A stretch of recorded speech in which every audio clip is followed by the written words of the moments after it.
Good morning. On behalf of WEI, we welcome Mr. Velidurai, who is the Joint Director or CTO and the Web Information Manager at the MSME DI in Thrissur. Mr. Velidurai has spoken at events about the programs and policies of the Ministry of MSME, Government of India. He has also welcomed the additional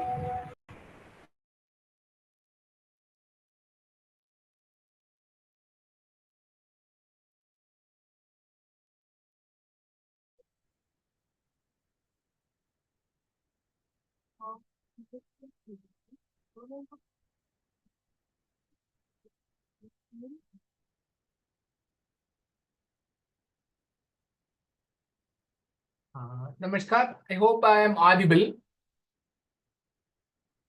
As we all know, Jammu Kashmir is also known as heaven on earth. Just only because for the namesake, not it is really a heaven on earth. It has such a wonderful atmosphere of climate. Climate here.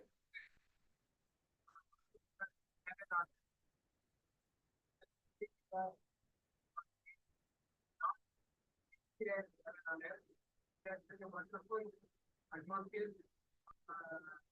Climate.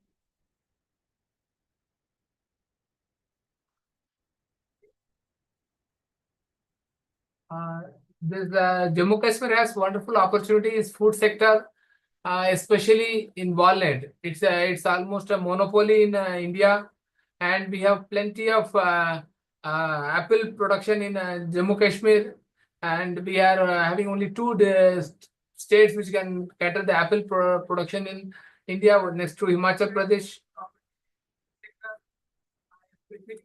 Walnut. It's almost a monopoly in India, and we have plenty of production in Kashmir. We are having only two states which can cater the apple production in India, next to Himachal Pradesh. We have plenty of opportunities in tourism sector. We get more than 1 crore tourists over here. To cater these tourists, various service industries are needed. There is plenty of scope in this tourism sector also. And we have Pashmina wool manufacturing. Presently, we have plenty of Pashmina wool, which are presently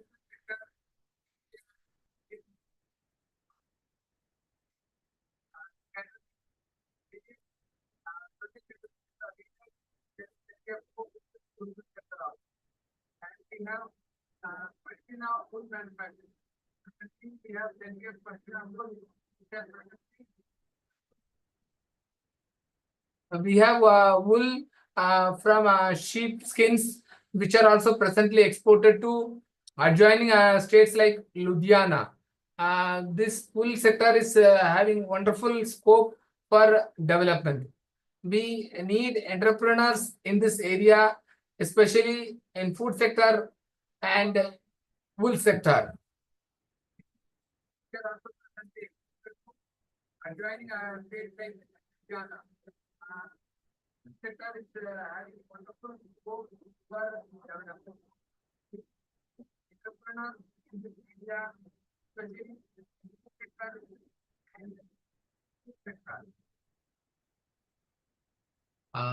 Presently, government of Jammu Kashmir is focusing on development of new industrial estates and also upgradation of the existing industrial estates. And we got the budget also, they have made sufficient provision for existing industrial estates upgradation, and new proposals are being made for requirement of additional.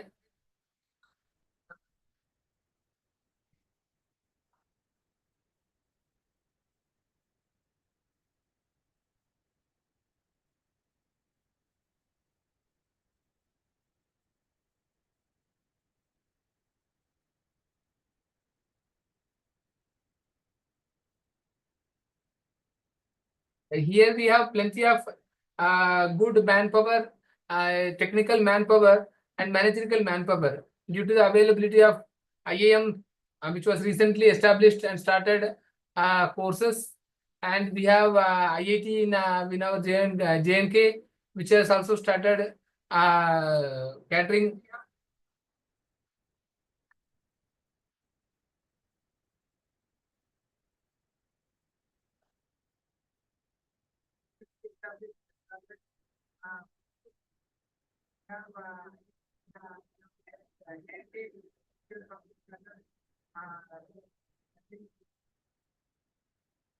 अच्छा.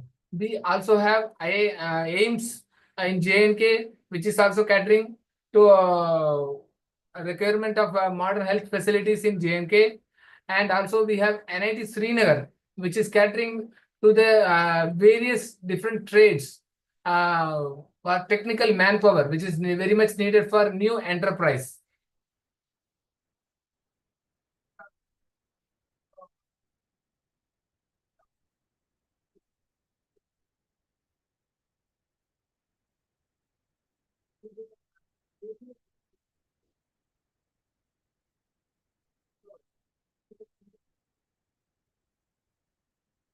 As far as our Ministry of MSME is concerned, we are promoting MSMEs through various schemes. And one such scheme is Public Procurement Policy 2012.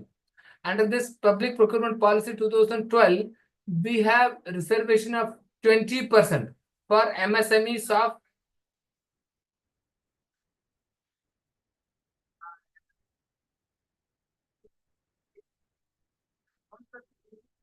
Public Procurement Policy 2012. Under this Public Procurement Policy 2012, we have 20% for MSMEs of for MSME sector. Now these 20 per out of this 20%, 4% was reserved for weaker section SC/ST sector. And after looking after the analysis of the implementation of public procurement policy, ministry decided to include a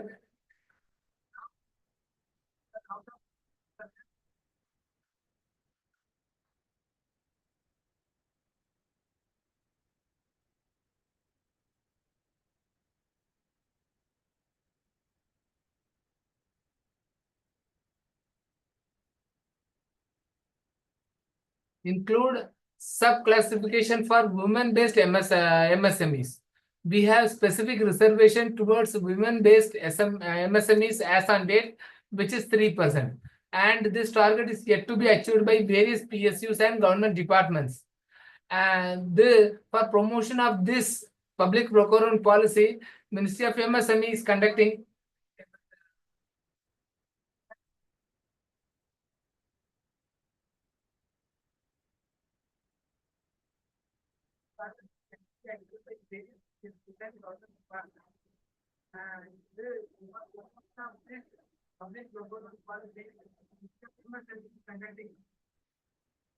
conducting various exhibitions in state level and district level also. Similarly, as per the policy, MSME ministry is promoting the PSUs, all the PSUs to conduct individually exhibitions to increase the MSME base of their existing.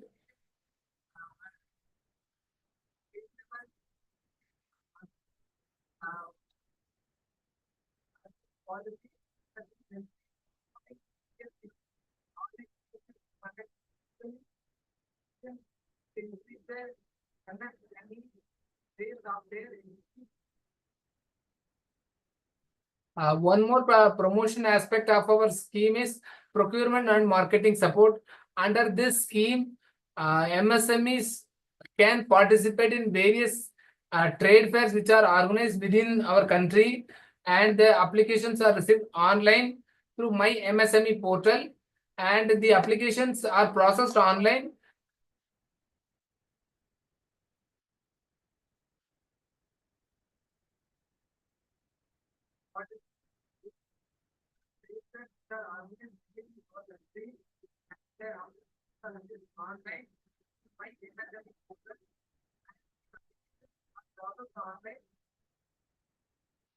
The same has been forwarded to headquarters, and after approval, the amount of reimbursement claim forms are also uploaded in the portal, and the same only once the hard copy of the application forms are to be sent to our MSME DFO offices located in various parts of the country.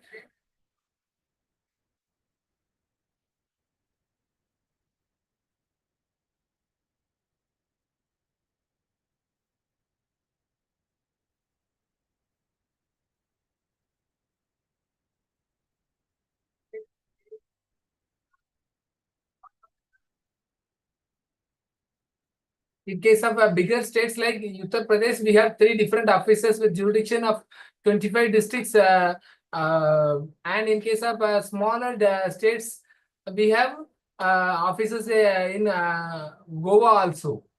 In case of Maharashtra, we have 2 offices, one in Nagpur and one in Mumbai.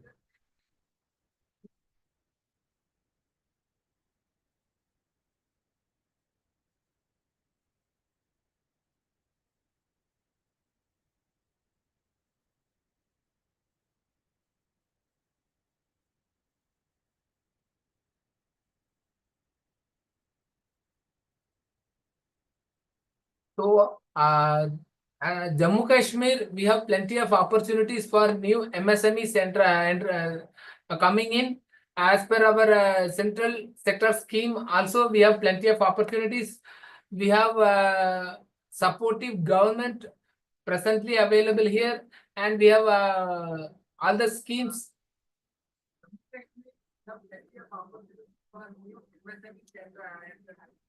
Coming in, as per our sector scheme, also we have plenty of opportunities. Now,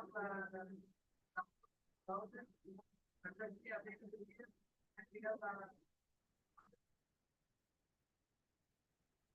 and now with these all facilities provided by government of Jammu Kashmir and supportive policies from Ministry of MSME, we expect maximum number of MSCs coming in to J&K and take part in the growth story of J&K.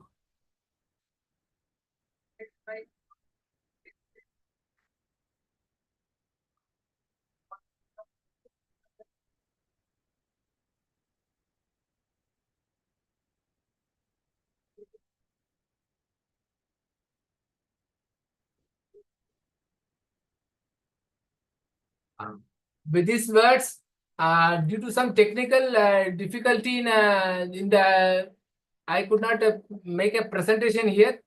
With these words, I conclude my speech. If there is any query, I'll be very happy to answer.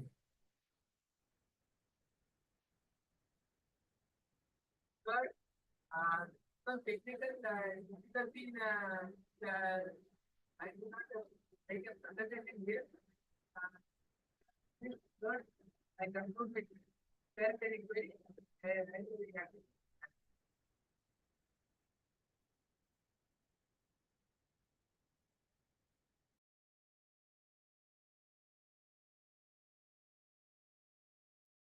Thank you so much, sir, for your inspiring words. We are really glad to have you as our chief guest for this Jammu and Kashmir launch of WEI. Sir, I had one doubt that do you feel are there any changes post this removal of Article 370 in the working of MSME? Is there a growth in the MSME department post that? This Jammu and Kashmir launch of WEI. Sir, I had one doubt that do you feel are there any changes post this removal of Article 370? Is there a growth in the books? As we all know, after removal of 370, we have plenty of opportunities opened up. Previously, the sectors which are not open for competition in J&K, that has been removed. Now the monopoly system has been removed. Even in case of GEM also, we can see GEM has been implemented. Government e-marketplace here. Any MSCs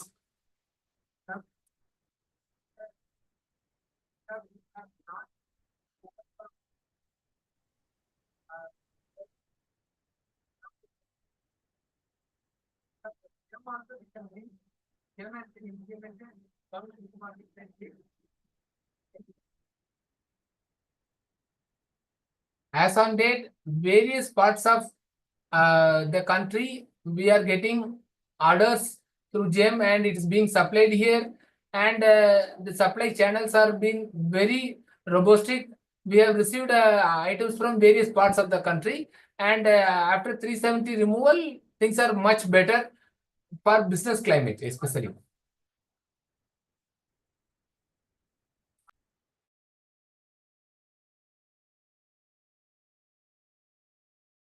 Okay, sir. Once again, thank you so much for being present and enlightening us with your presence.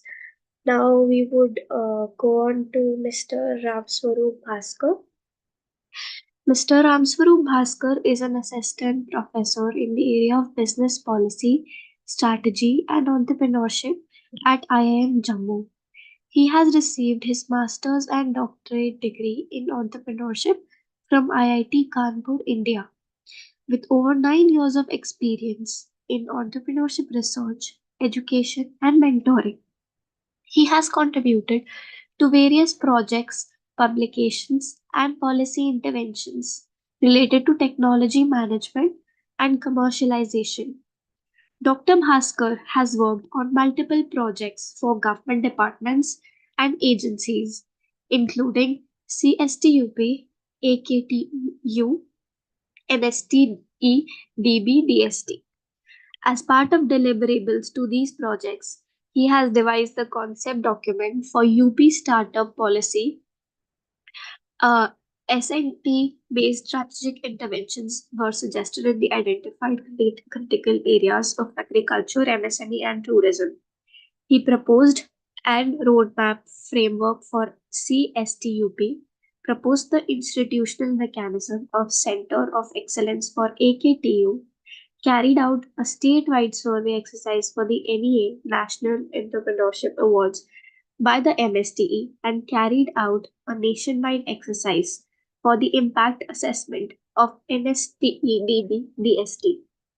He has presented his research in reputed international conferences such as ACERE and USASBE, and has published a book chapter and research articles, including one in the UNESCAP Tech Monitor magazine, focusing on critical junctures in technology translation.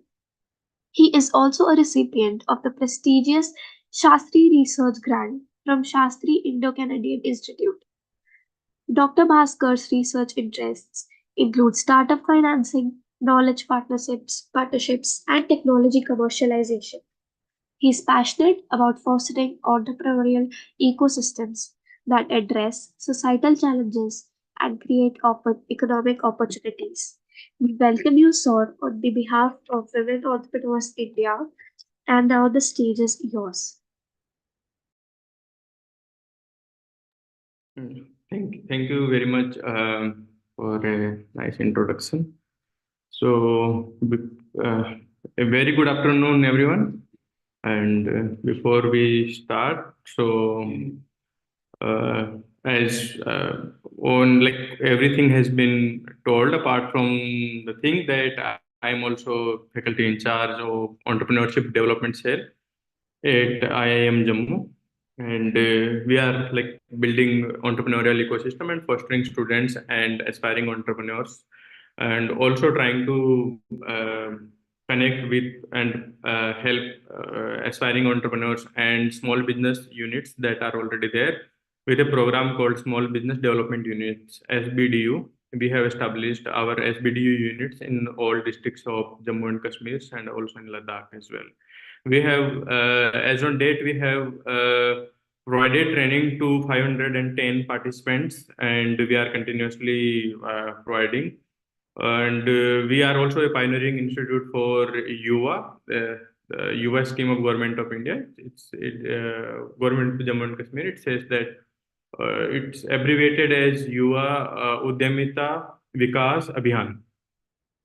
And given that, I'll try to like project a picture with my experience in the entrepreneurial research and with this ecosystem that I have seen till date. So at this juncture, where WEI is launching their Jammu and Kashmir chapter, let me congratulate all the stakeholders.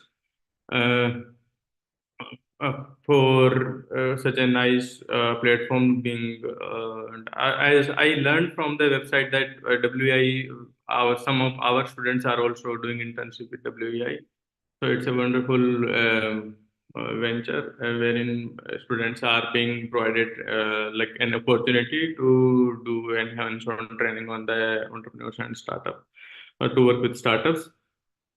So before proceeding further, I would like to share a few slides and then I'll open forum for discussions as well. If someone is interested in asking anything, so that also we can do. So let me share my screen.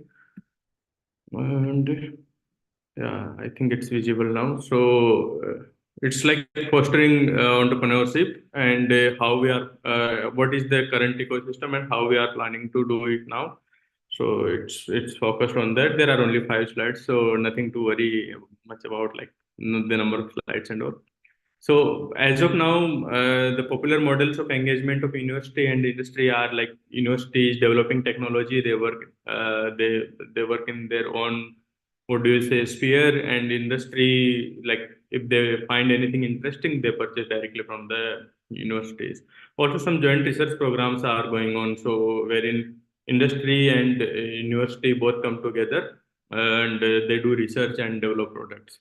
Consultancy model is very popular in India. I have seen many a problem that many models wherein projects wherein industry defines a problem and university develop the solution for them.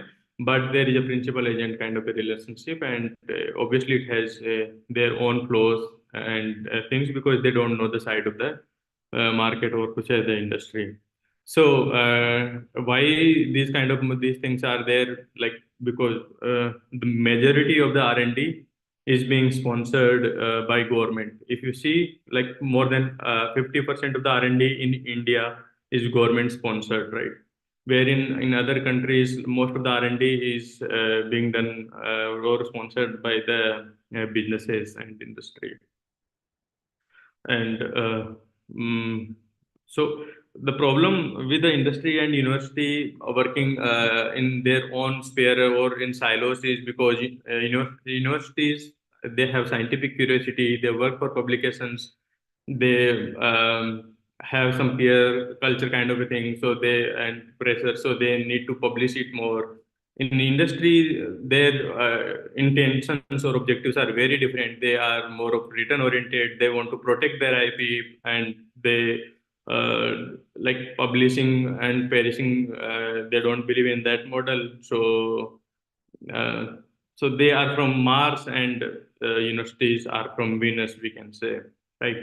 So moving on, if we see these problems and in the funding slide, we have seen that majority is R&D sponsored. So that leads to a very good research in terms of number of publications, and these are the patents that has been increased. So in the last 7 years, number of publications has also increased, like to 1 lakh publications in a year.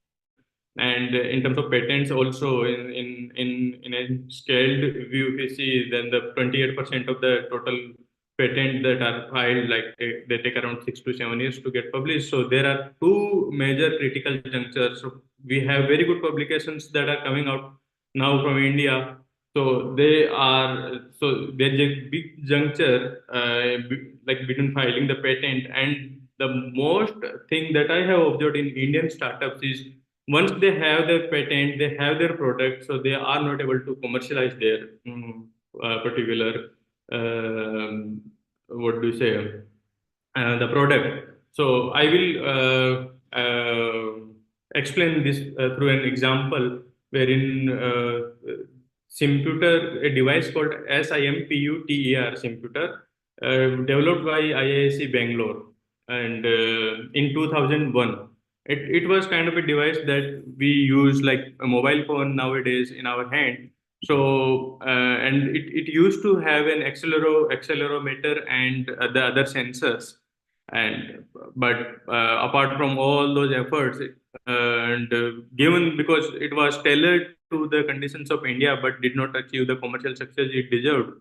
And later in 2007, Apple launched iPhone, and then different companies followed in a multimedia kind of a device setup, wherein they launched iPhone as an internet device, as an iPod, as a multimedia device, and as a mobile phone. So three devices into packed into a one device, and they marketed it like that, and then it was a commercial success. But why computer failed? So there might be many reasons, but the thing is, the device has like gone into this particular critical juncture and did not see the success it deserved. Right. So what we are proposing now is to have like to bridge this particular juncture, and between the industry and academia, this juncture can be bridged with like stakeholders such as WEI, which are now getting into an internship kind of a model. So before discussing that, let me like propose a solution which we published in 2020 in an article which says that like industries, they have outdated technology and they are not very up to date. And if we see like around 40% of the MSMEs do not have even electricity as on date, and they are hand driven. So different industry clusters are there. In Kashmir also, we have worked in different SBDU programs. We worked with carpenters from Samba, and we trained Basoli artisans from Basoli painting artisans, and different like kind of an artisans. Some few artisans were like more into their woolen hands. So the handicraft kind of things, right?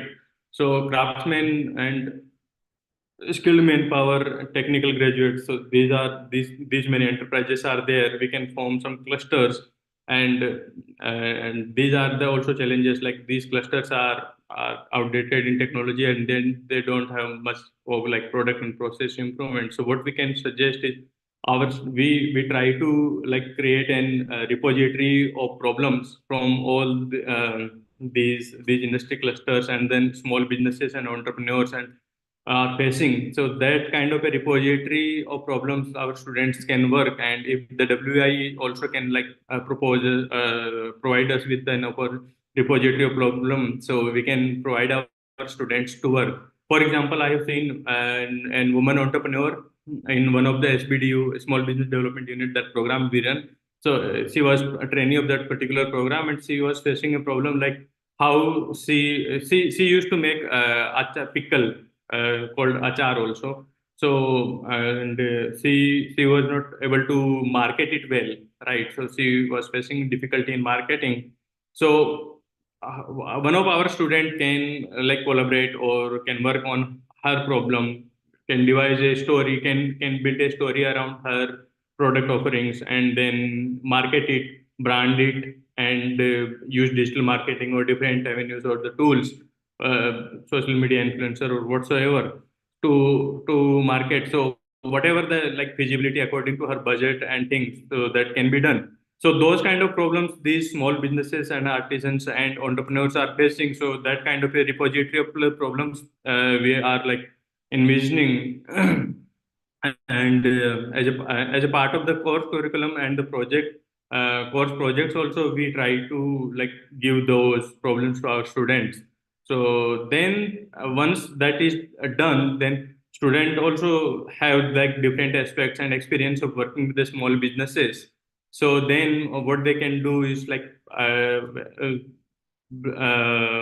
once they are about to graduate, they can form their own venture. And here we have business accelerator and business incubator, which helps them to make business plans and all those kind of things to secure funding, right? So these are the kind of ecosystem that we are planning to build within I am Jammu with the stakeholders outside. I am Jammu and small businesses and entrepreneurs. So that before ending my presentation, I would like to show one last slide, which is about national system of innovation, wherein I have divided that into three subsystems: economic is industry, education, and social and natural subsystem. So from this natural and this social subsystem, we can identify the opportunity from the set real grassroots problems that this social subsystem, or to say this subsystem, is facing. uh, from that, we can create a repository of ideas, and that can these can be dealt with like hackathon project competitions, brainstorming, and then research facilities and high-end machinery, sustenance capital. These can be provided and developed to develop like IP for that particular problem that was there. So that it's being after developed and sold into a research stage in an educational subsystem. And in the commercial subsystem, students can take this forward with the different government Nidhi, EIR grant, Prayas grant, Tinkering Labs research, and all these grants. These can be taken into the commercialization this thing, and then growth stage. These different kind of schemes such as fund of funds, VC, and equity funding. Also, we are now empaneling like angels and VCs into our business incubator.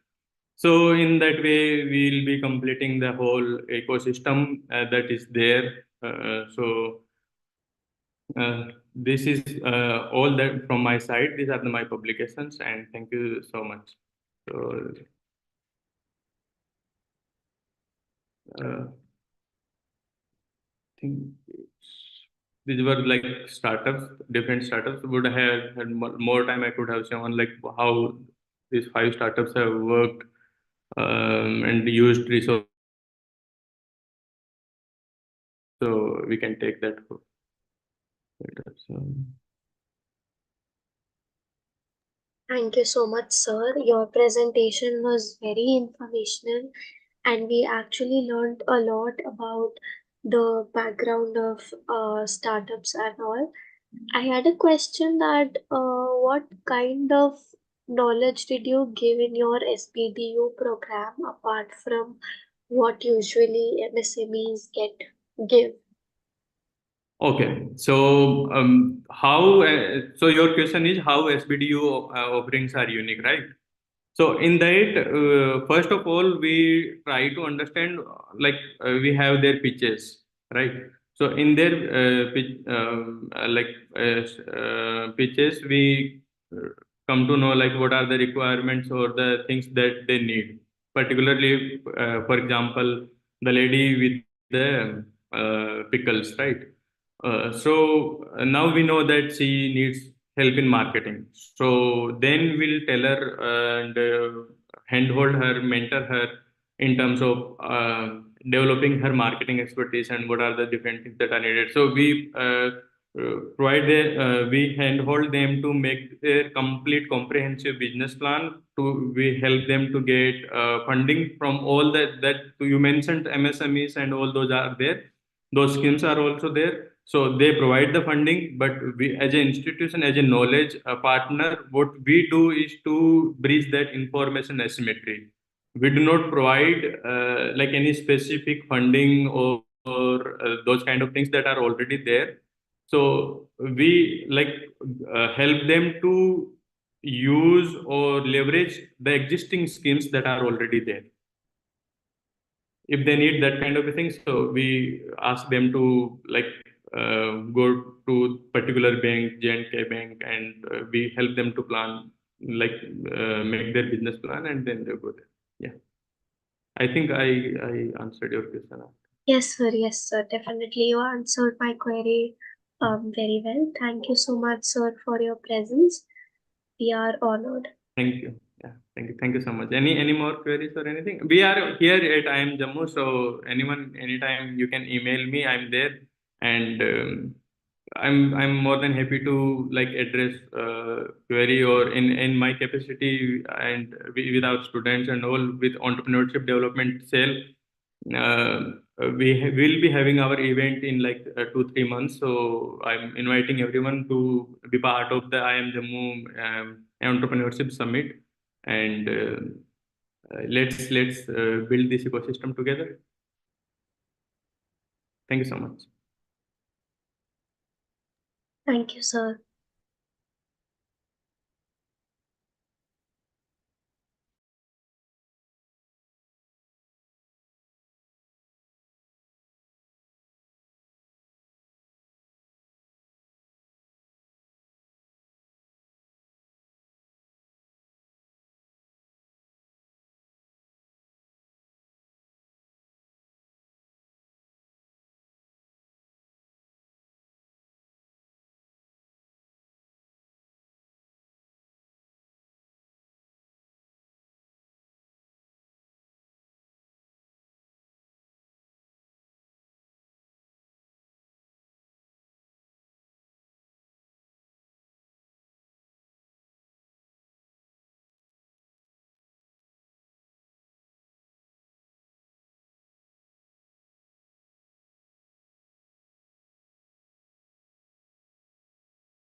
Our next speaker will be joining shortly.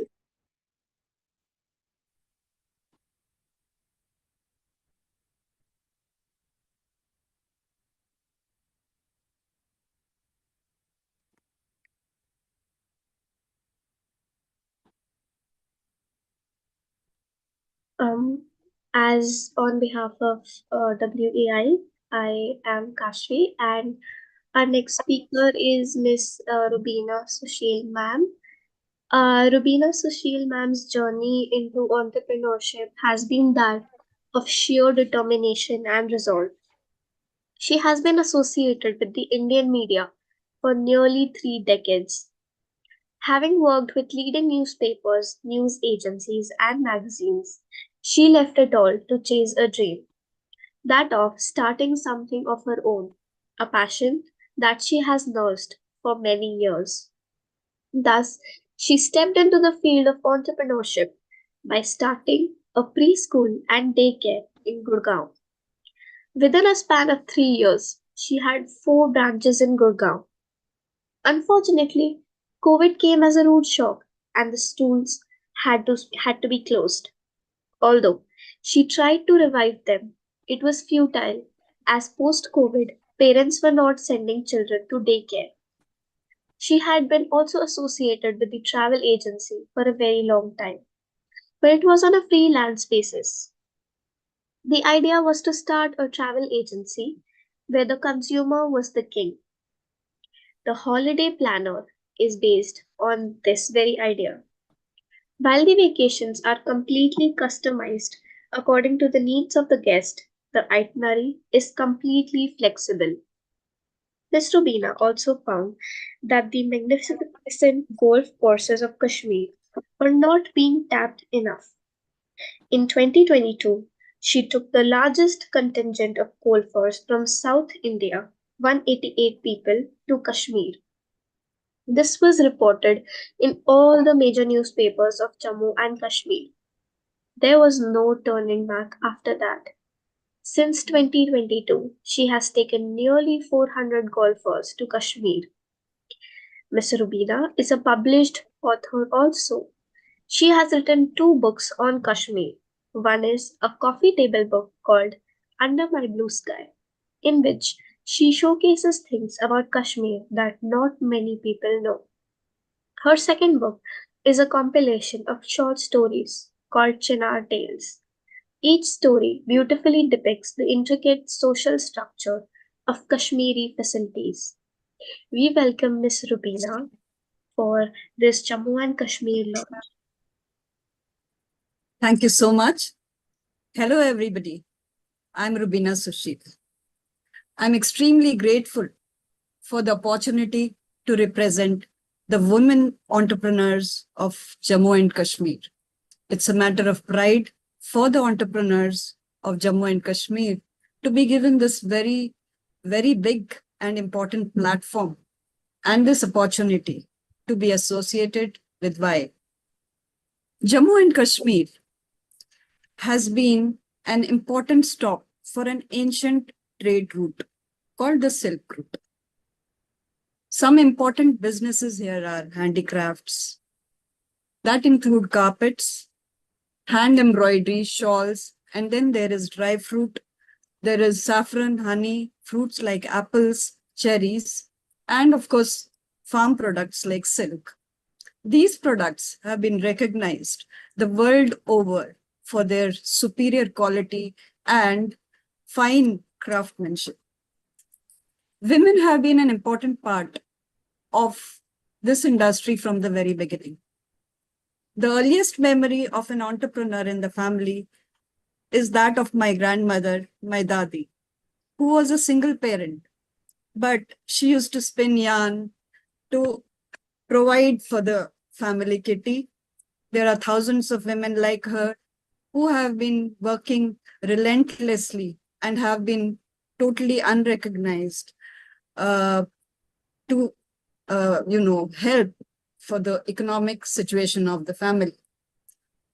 The breathtakingly beautiful valley located in the laps of the Himalayas is often called the heaven on earth. We are blessed to witness 4 seasons: winter, spring, summer, and autumn. Tourism industry in J&K has seen a lot of challenges, unlike any other place in India. For nearly 4 decades, there have been continuous shutdowns, strikes, and hartals, which have made a huge dent on the industry.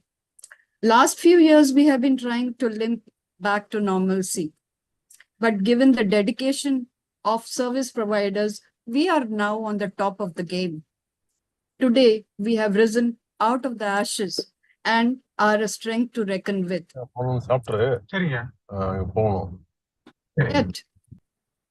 Yet, we are often asked, is Kashmir safe for tourists? For that, I have only one thing to see. Come and see for yourself. The misconceptions and the hype around Kashmir being unsafe is very unfortunate. And the media has a big hand to play in this. I would like to emphasize here that we have a record number of tourists post-COVID. All of them have left with memories to cherish with for a lifetime. Be it Jammu's Vaishno Devi or Patni Top, Kashmir's Pahalgam, Gulmarg, Yusmarg, Sonmarg, they have all been seeing a lot of tourists and in fact, in the recent times, many of the areas that were not open to the public have been opened, and people are enjoying places like Gurez, the Lola Valley, the Bangas Valley. In Kashmir, there are so many things to do. You can ski, you can go to play golf, you can, of course, enjoy a nice leisurely stay in the lap of nature. You can go for a romantic shikara ride. There are hundreds of that you can do. We have world-class infrastructure. We have 5-star hotels. We have 4-star hotels, homestays. There is good accommodation for budget travelers too. Kashmir is also a very big name these days for destination weddings. Tourism industry in J&K may be booming, but how do you handle competition? My secret is to do the common uncommonly. The holiday planner has stepped into the niche segments. All vacations that are planned are completely customized according to the needs of the guests. I take personal interest. We try to find out, my team tries to find out about what the guests need, what they are planning to do in a place like Kashmir or Jammu. What are they looking forward to? What are their interests? So the itinerary is completely customized according to their interests. Many of them want to explore different states, different areas, while others just want to take a break from a hectic schedule. Then there are others who want to take, who like to have a look at the rich heritage of Jammu and also Kashmir. Then there are many requests for a special tasting of Kashmiri authentic food called the Wazwan. And of course, many of them come to play golf and also ski in the winters. We personalize every trip, and like I said, I take special interest in each guest. Another segment that we have tapped into is golf. We have world-class golf courses in Kashmir and also Jammu. I want to showcase them to the entire world. Last year, since 2022 alone, we have taken nearly 400 golfers to Kashmir. All the bookings like green fees, caddies, cards, transport, hotels, and food have been beforehand arranged for them so that their experience is that of comfort, and they also have a memorable game. In fact, when you go to play golf or ski, all you're looking forward is the game. You don't want to be hassled with other things. Many of the golfers were accompanied by their family members or friends. These people also, they had a separate itinerary, and they have a separate transport so that, they can enjoy the places on their own while others play golf. There are a few points I would like to emphasize where the tourism industry would require support from the authorities and the organizations that are, associated with them. I feel that everyone connected to the tourism industry has a responsibility, that of getting educated about the fragile ecosystem of J&K. Although many of us understand that climate change is real, unfortunately, we cannot do much about it. What we can do, however, is to step up and protect our lakes, our rivers, our monuments, our forests. Accommodation built with eco-friendly material has to be encouraged. Many of the new areas opened up to the public recently are already seeing concrete structures being built that not only is jarring to the eye, but also erodes the surrounding ecosystem. Tourists too have to be sensitized towards respecting nature and observing discipline when stepping out of home. Lakhs of local vendors are getting employment because of the tourism industry. Better training facilities, improved infrastructure, traffic management, and good maintenance, especially of the gardens, the golf courses, and lake areas, are important for sustenance for the tourists to have an enjoyable experience. Vendors, especially those who are connected to the wedding industry and corporate offsites, need easy access and also regulations. Being a woman in business doesn't come without challenges. My advice, surround yourself with other supportive women that encourage you, share ideas, and get you motivated. This quote by Hollywood actress Jessica Alba, who is also an entrepreneur, comes to mind when we talk about why. Today, they stand supportive of the women entrepreneurs of Jammu and Kashmir, encouraging them and keeping them motivated. Whenever I meet a successful CEO, I ask them how they did it. Mediocre CEOs point to the brilliant strategic moves or the intuitive business sense or other self-regulations. The great CEOs tend to be remarkable, consistent in their answers. They all say, I didn't quit. Why is here today telling us all, I am here for you. Don't ever quit. Thank you very much for giving me this opportunity. It's been an honor. Thank you very much.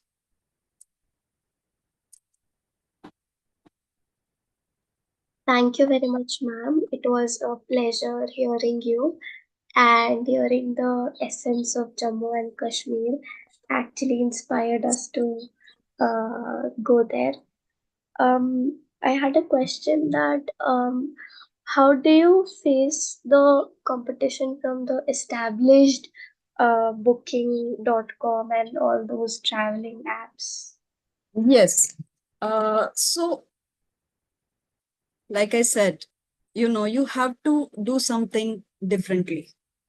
There are thousands of competitors out there, especially like for places like Jammu and Kashmir, which is a very, very popular destination.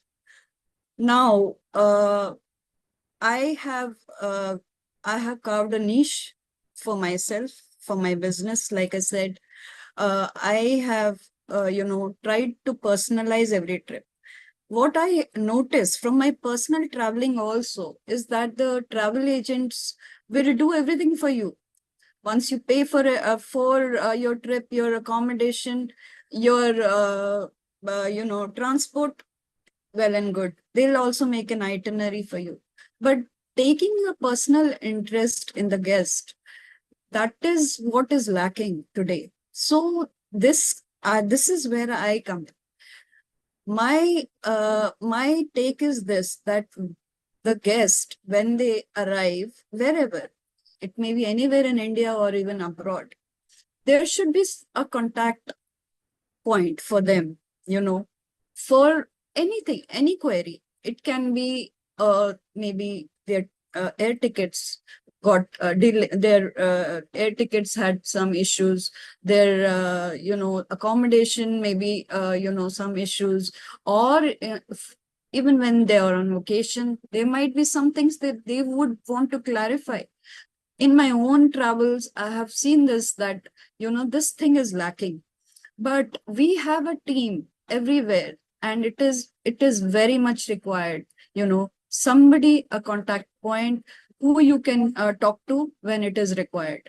In recently in the month of in fact August, we had a lady who had a fall, while she was walking, and unfortunately she hurt herself. But our team was immediately, they immediately took her to Srinagar. She was in Gulmarg at that time, and she was given medical assistance. In fact, we do have medical assistance everywhere in the valley as well as other places, but she required some more assistance, so we had to take her to Srinagar, and where her other family members were also contacted. So I feel that there are times.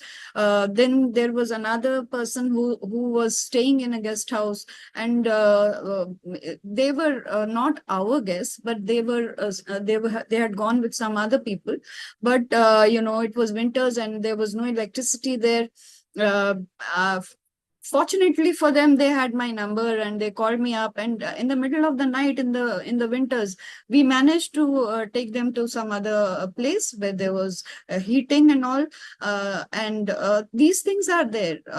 Sometimes somebody misses a flight, a flight gets delayed, or they need any other assistance. Sometimes they need a SIM card, or sometimes they just need somebody to chat around with, take them around, explain things to them. So we have a team there. Sometimes even I personally go and meet them, and I have a lot of knowledge about the place wherever I'm visiting. I like to update myself, and I like to share this knowledge with people, guests, and of course.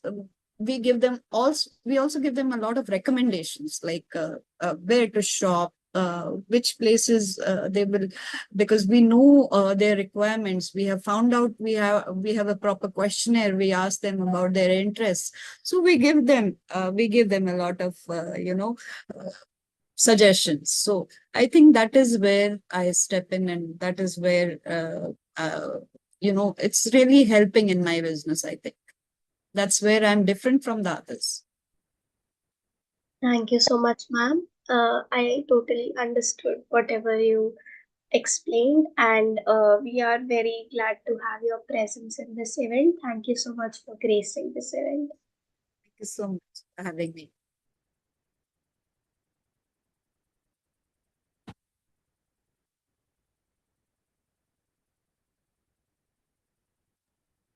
The next speaker that we have is Miss Patricia Arora. Miss Patricia Arora's journey is a testament to her adaptability and commitment to community. A graduate of Bombay University with a Bachelor of Arts in French Literature, Patricia's academic pursuits laid the foundation for her global perspective.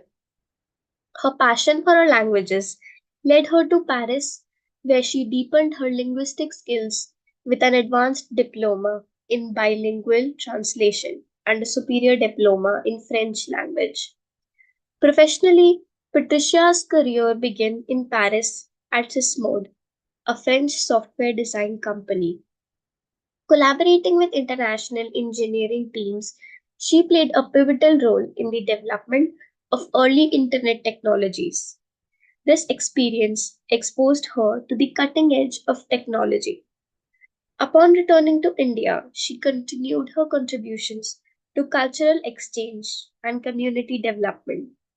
When she worked at Indo-French Library in Bombay, she promoted cross-cultural understanding of language and resources. Additionally, she joined the marketing arm of Credit Commercial de France, further owning her skills in business and communication.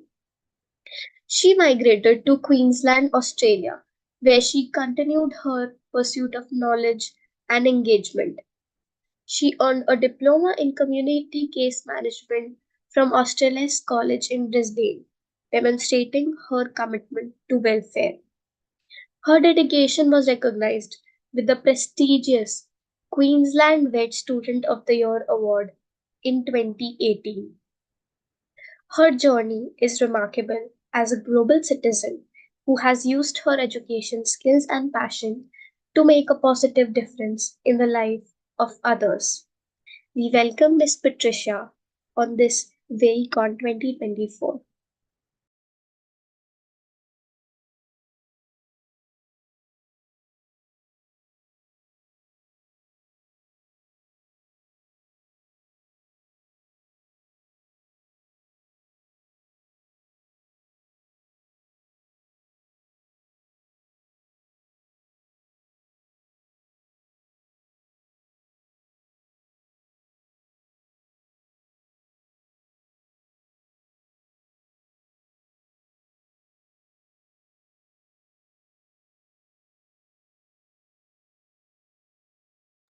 She'll be virtually joining shortly.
Yes, Patricia would be joining in another room.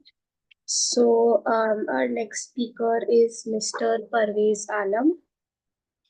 He is the Executive Director of Crescent Innovation and Incubation Council, and AIC-CIIC is a well-recognized professional in entrepreneurship ecosystem and was instrumental in establishing one of the most progressive startup incubation centers in Tamil Nadu. Mr. Alam has 18 plus years of cross-functional industrial experience in strategy, marketing, program management, and operations. During his corporate life, he spearheaded corporate marketing in UCAL Group, a tier 1 manufacturer in automotive, aerospace, and defense domains, with an annual turnover of $130 million with the facilities in India, USA, and Europe. The goal of CIIC and AIC-CIIC is to promote deep tech entrepreneurship in sectors like life sciences, Industry 4.0, and smart and clean mobility, supporting a wide range of stakeholders. Recognized with cumulative funding of 35 crore from 8 union ministries and the Tamil Nadu government, CIIC has enabled startups to raise 260 crore and create 1358 jobs.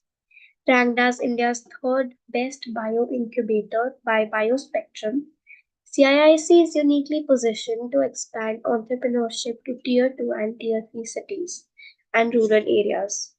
With a strong focus on SDG goals, it became first private incubator to win the ESG Rising Star Award from UBI Global at the World Incubation Summit 2023 in Belgium.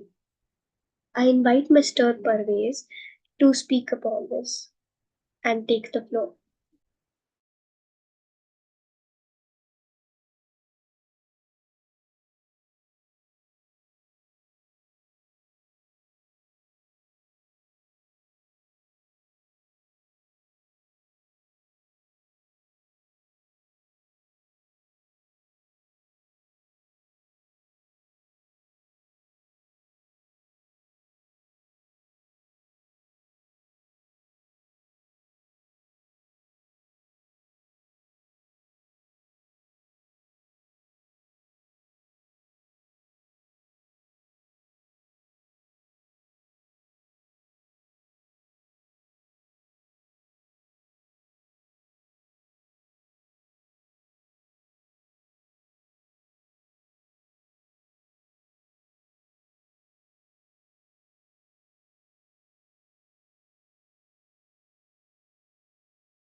Hello.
Hello, can you hear me? Yes, sir. Okay. Can I start? Tell me when I can start. Yes, sir. Mr. Parvez Alam, an Executive Director, Crescent Innovation and Incubation Council, and AIC-CIIC, is a well-recognized professional in entrepreneurship ecosystem and was instrumental in establishing one of the most progressive startup incubation centers in Tamil Nadu. Mr. Alam has 18 plus years of cross functional industrial experience in strategy marketing, program management, and operations. During his corporate life, he spearheaded corporate marketing in UCAL Group, a Tier 1 manufacturer in automotive, aerospace, and defense domains, with an annual turnover of $130 million, with the facilities in India, USA, and Europe. The goal of CIIC and AICCIIC is to promote deep tech entrepreneurship in sectors like life sciences, Industry 4.0, and smart and clean mobility. Recognized with cumulative funding of 35 crore from 8 union ministries and the Tamil Nadu government, CIIC has enabled startups to raise 260 crore and create 1,358 jobs. Ranked as India's third best bioincubator by Biospectrum, CIIC is uniquely positioned to expand entrepreneurship to Tier 2 and Tier 3 cities as well as rural areas. With strong focus on SDG goals, CIIC became the first private Indian incubator to win the ESG Rising Star Award from UBI Global at the World Incubation Summit 2023 in Belgium. We welcome you, sir, and now the floor is yours.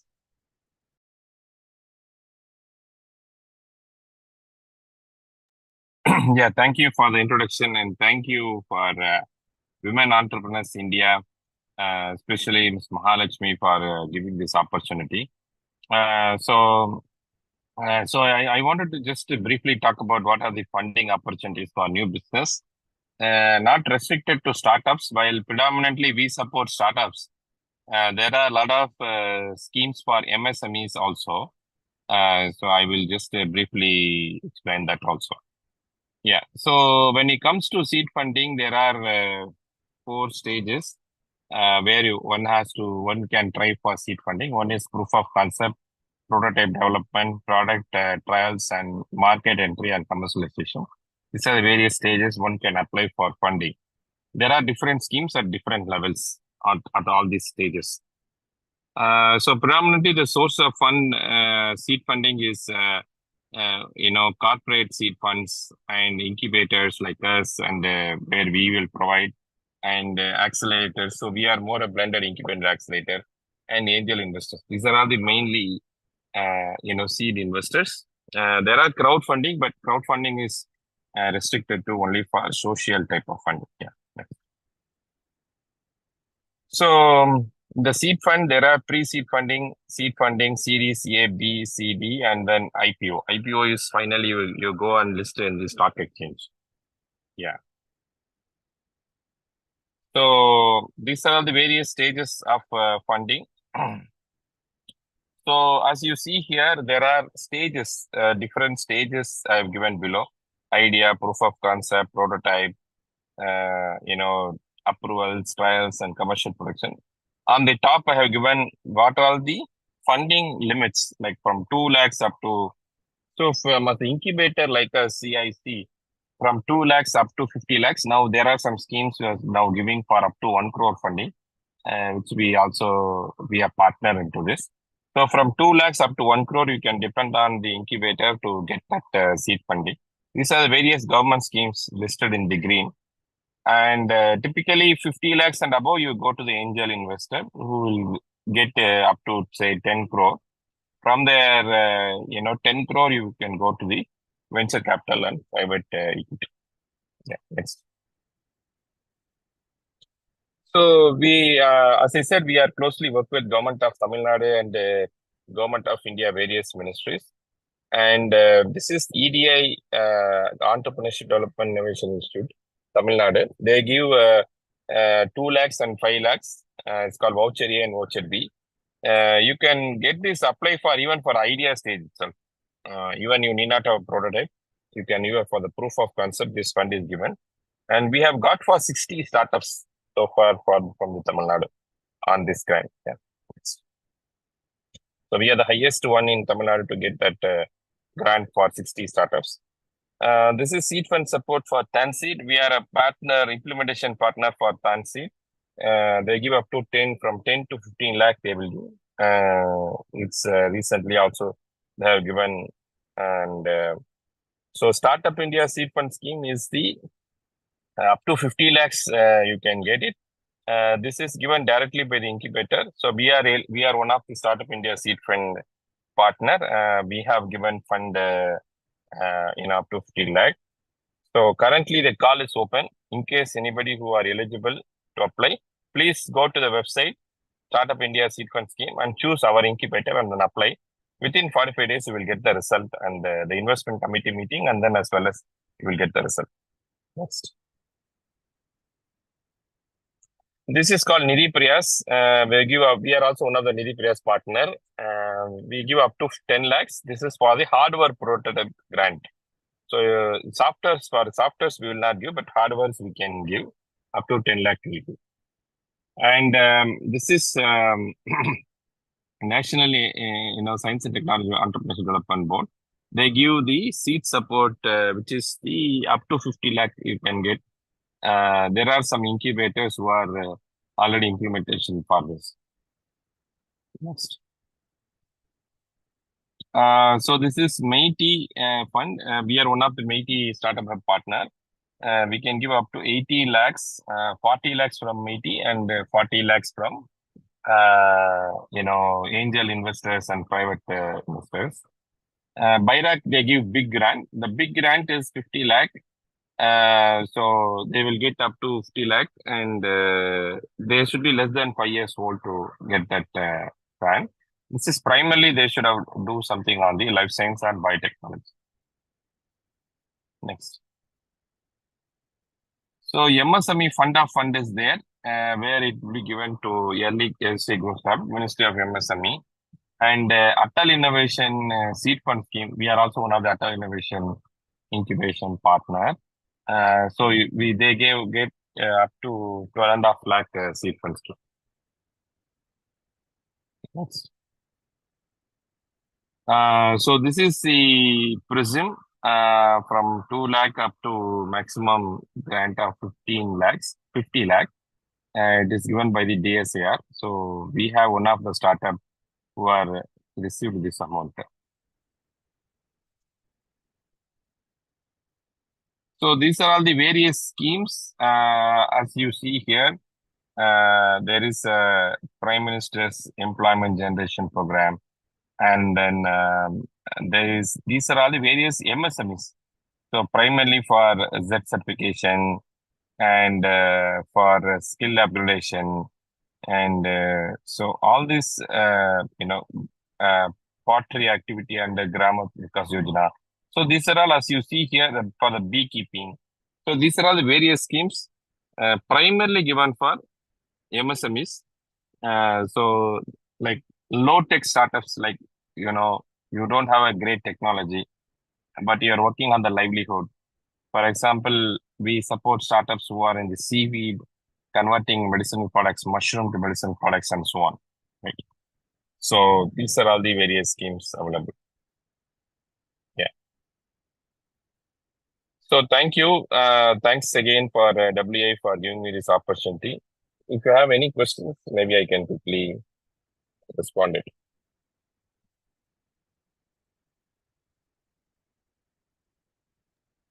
Thank you so much, sir, for gracing this event, and thank you for educating us on all of these schemes. Yeah, thank you.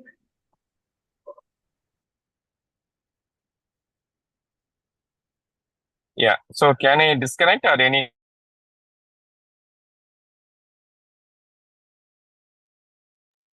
Yes, sir, if you want, you may disconnect. Okay. Thank you. Thank you so much. Thank you, sir.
Vidushi ma'am? Vidushi ma'am? Are you there? Everybody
ನಾನೇ இன்னைக்கு யாரு சந்திரகா பேசு நான் சொன்னேன் ரொம்ப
Okay,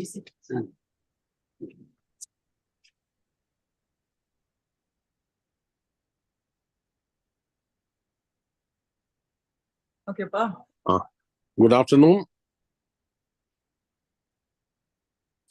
Good afternoon.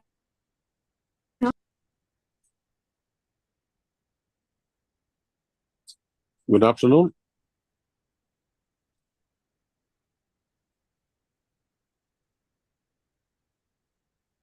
Good afternoon, sir. You're able to hear us? Yes, I'm hearing you. Thank you. Can you hear me? Yes, sir. So you're the speaker or you're the organizer? I'm a speaker. I'm a speaker. Madhivanan. This is Subhashri here on the other side. Your next speaker. I'm the speaker now. 2 o'clock is my time. Okay, 2:15 is mine. Okay. Oh, you are Miss So Dr. Subhashri Natarajan. Subhash Nataraj. Okay. You are going to be next speaker. Yeah. Fine. Thank you.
Shall we start the session now?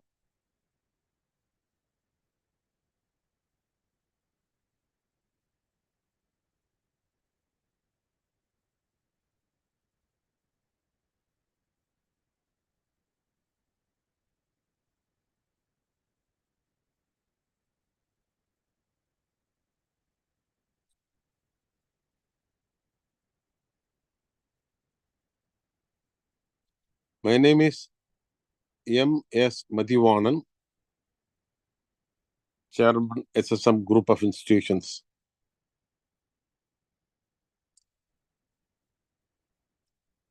Can we start the session now?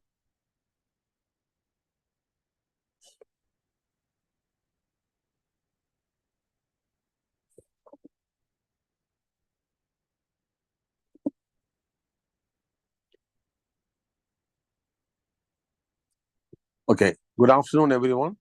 I'm glad to meet you all at this great meeting organized by Women Entrepreneurship India. Ms. Mahalakshmi has done a great job bringing all the entrepreneurs together and also all the speakers together. My topic today is textile trends in 2025. The textile trend is very, very important because textile is a necessity for everyone. Roti, kapda, makan. So kapda is the textiles, and we have to wear the textiles every day. And there are three types of requirement, I would say, in textiles. One is the necessity, and another is the luxury, and another is the fashion. Okay. Necessity is required for everyone. Even they are rich or poor, all the people require some goods to wear, some clothes to wear. They have to wear, they hide themselves, they have to wear. Okay. Then luxury, some people who can afford, they can go for luxury. Then fashion, people who can more afford, they can go for fashion. So all these things, textiles is very much necessary. So I would like to say, we should be proud to say that textile is started from India. There is a beginning for everything, isn't it? For everything, there is a beginning. For language, there is a beginning. The language started from India. Tamil language is the first language in the world. That's the beginning. Likewise, textiles was started in India. When Kali Yuga emerged, people need to wear textiles to hide themselves. So great Maharishis, Devala Maharishi, has created the textiles. Actually, the lotus stem, they have taken the thread, okay, fiber, and they made it as a yarn, and they have woven as a fabric and the handloom. Then they made the fabric and they stitched and they were wearing the textiles. The textile was given to the Asuras, then Devas, and also to the people, common people, everyone. So textile was started from India only. Then it has spread widely, all the other countries, they know and they have started. And India was one time, it was number one country in the textile production is concerned. But it is not number one. I don't know which number we are now. We are not even number 5 in textiles now. Okay, China is number 1 now in textiles. But even though China is number 1, Indian textile has got some specialty. Skilled textiles is woven mainly in India, particularly I would say home furnishing. There I would say in textiles also some 3 types of products. Products are used for in 3 types. One is our apparels, garments, what we wear, and another is home furnishing. That is was curtains, kitchen napkins, and all these things used in the screens, all those things, carpets, all those things are called home furnishing. Then industrial fabrics, good for the industry, agriculture, and also the fabric are used for parachute and other things. Okay, those kind of textiles. So 3 type of textiles are there. So India, I would say, is number 1 in home furnishing. I made research in home furnishing in Bharatiyar University, and what I have said in the research is that India is number 1 in home furnishing, even bypassing or beating China. Home furnishing is done in many places in North India, and of course in South is a very popular Karur, Rajapalayam, Karur, and this Kaundapadi, Somanur, all these places. The home furnishing is being made. Okay. So home furnishing, we are number 1, I would say, because the skilled labor is required. And the skilled labor is concerned when I say, why I say skilled labor, is that jacquard, the designs are being made. One is Dobby design, that is one type of design, where the group of threads are managed, group of threads are organized, and it is being lifted. Group of threads are lifted, and some designs are made. And in jacquard, every thread is managed because to make the design, every thread has to be managed, and they make the punch card, and based on the punch card, the threads are lifted, the design is made. So computer has been invented only through the jacquard, textile jacquard only. Computer punch cards was there in those days, so it was invented only from the jacquard. Textile is the creator for computer, I would say. So all those things are done not only in home furnishing and also in the saris and shirtings and dress materials. The skilled cloths are being made. That is India number one. Why China is number one is productivity is high, production is high in China. Okay, they make the gray fabrics and the printed fabrics or dyed fabric. They make not much of the design. So the textiles is concerned, I would say three main activities. One is spinning and weaving processing, and fourth one is garmenting. Before spinning, some processes are there that is called ginning, like that to make the fiber ready for spinning. And after spinning, in between spinning and weaving, there's some process are there. It's called sizing and it's called warping. So those processes are there in before weaving. Then after weaving, the cloths are to be processed. So it has to be made as a white fabric, gray fabric, printed fabric. And after the fabric is made, it is being stitched as a garments and also home furnishing. These are all the processes are done. So I would say in Tamil Nadu is actually say number one. I would say in Tamil Nadu in the cotton fabrics are concerned, and number one in the country in the total textile production is state of Maharashtra. State of Maharashtra, they produce a larger number of fabrics, and the Bhiwandi is the place where whatever Tamil Nadu has got the quantity, say about 8 lakh looms we have in Tamil Nadu. Same 8 lakh looms, say there one place in Maharashtra, that place is called Bhiwandi. The fabrics are produced, both dhotis and saris, towels, dress materials, shirtings mainly are produced in Bhiwandi. So we have a college in Kumarapalayam. It was called, we started with a polytechnic called SSM College of Textile Technology. Then we started engineering college where we have specialized courses of BTech Textile Technology and BTech Textile Processing. And we also have MTech Textile Processing, and also we have degree, PhD in Textile Processing in our college. And we have Arts and Science College where we have fashion technology and also artificial intelligence. Okay. So this textile education is very much important. And I would say that Tamil Nadu is top in textile education is concerned. Many textile institutions are there. Many people conduct mainly textile technology spinning. In our institute, we concentrate on textile designing, textile fashion technology, man-made fiber technology, garment technology. Many courses we give. And our students are employed in many countries in the world. They are employed in a very big industries and also export concerns, and they are employed in a very big way. So our textile, we have a information technology laboratory of textiles in our country. That's one of its kind in India.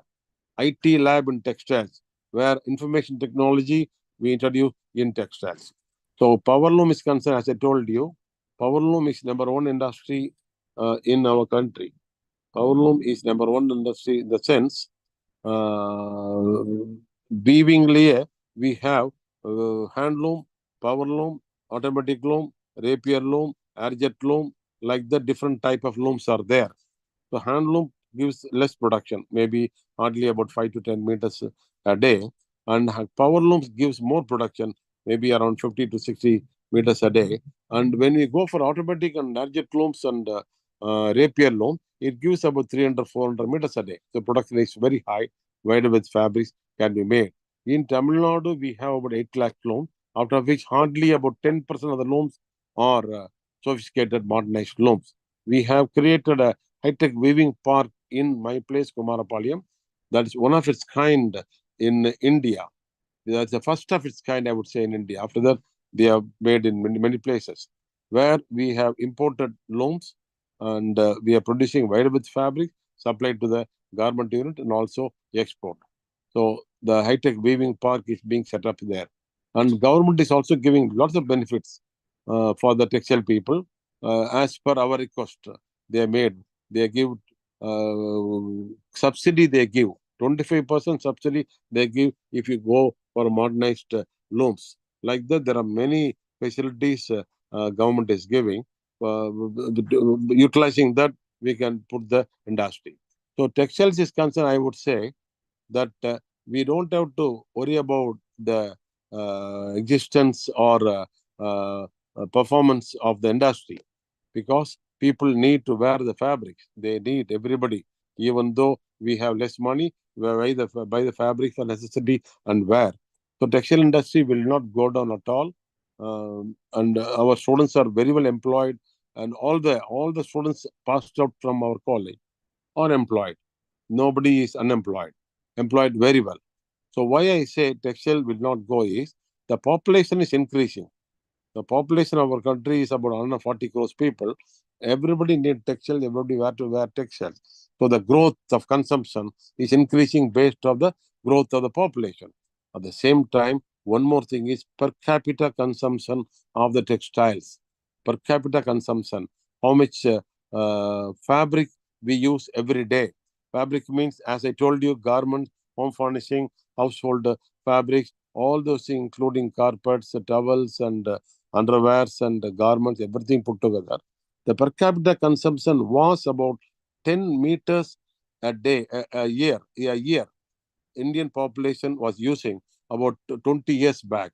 Now it has come about 40 meters a day, 40 meters a year, sorry, 40 meters a year. Every population per capita consumption of our country, 40 meters a day. At the same time, if you take the other countries like America, they use 40 kilos a year.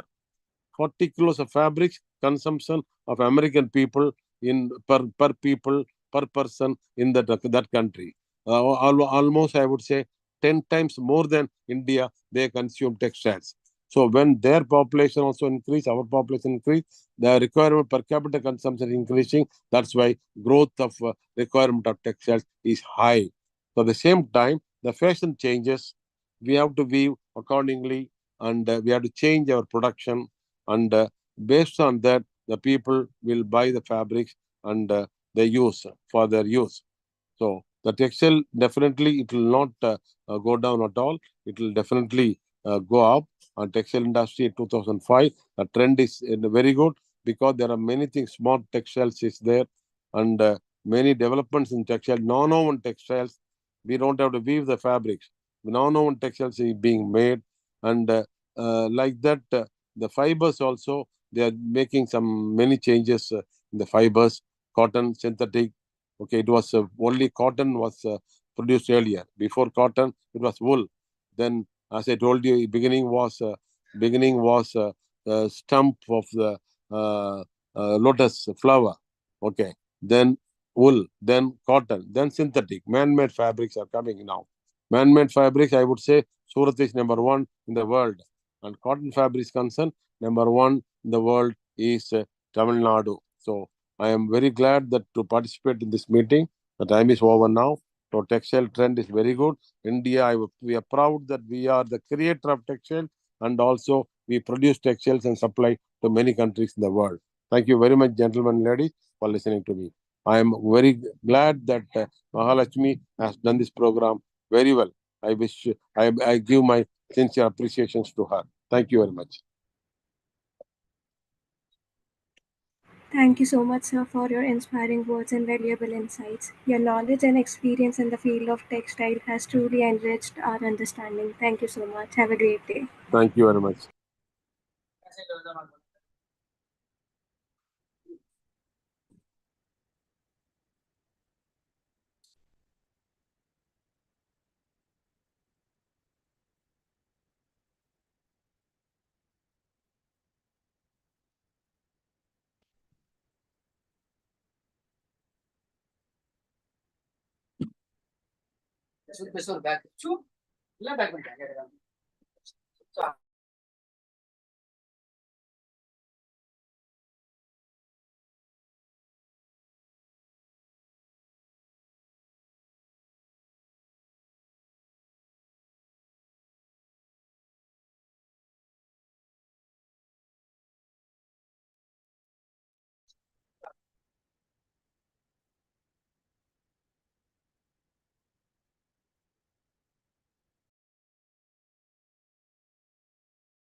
Good afternoon, everyone.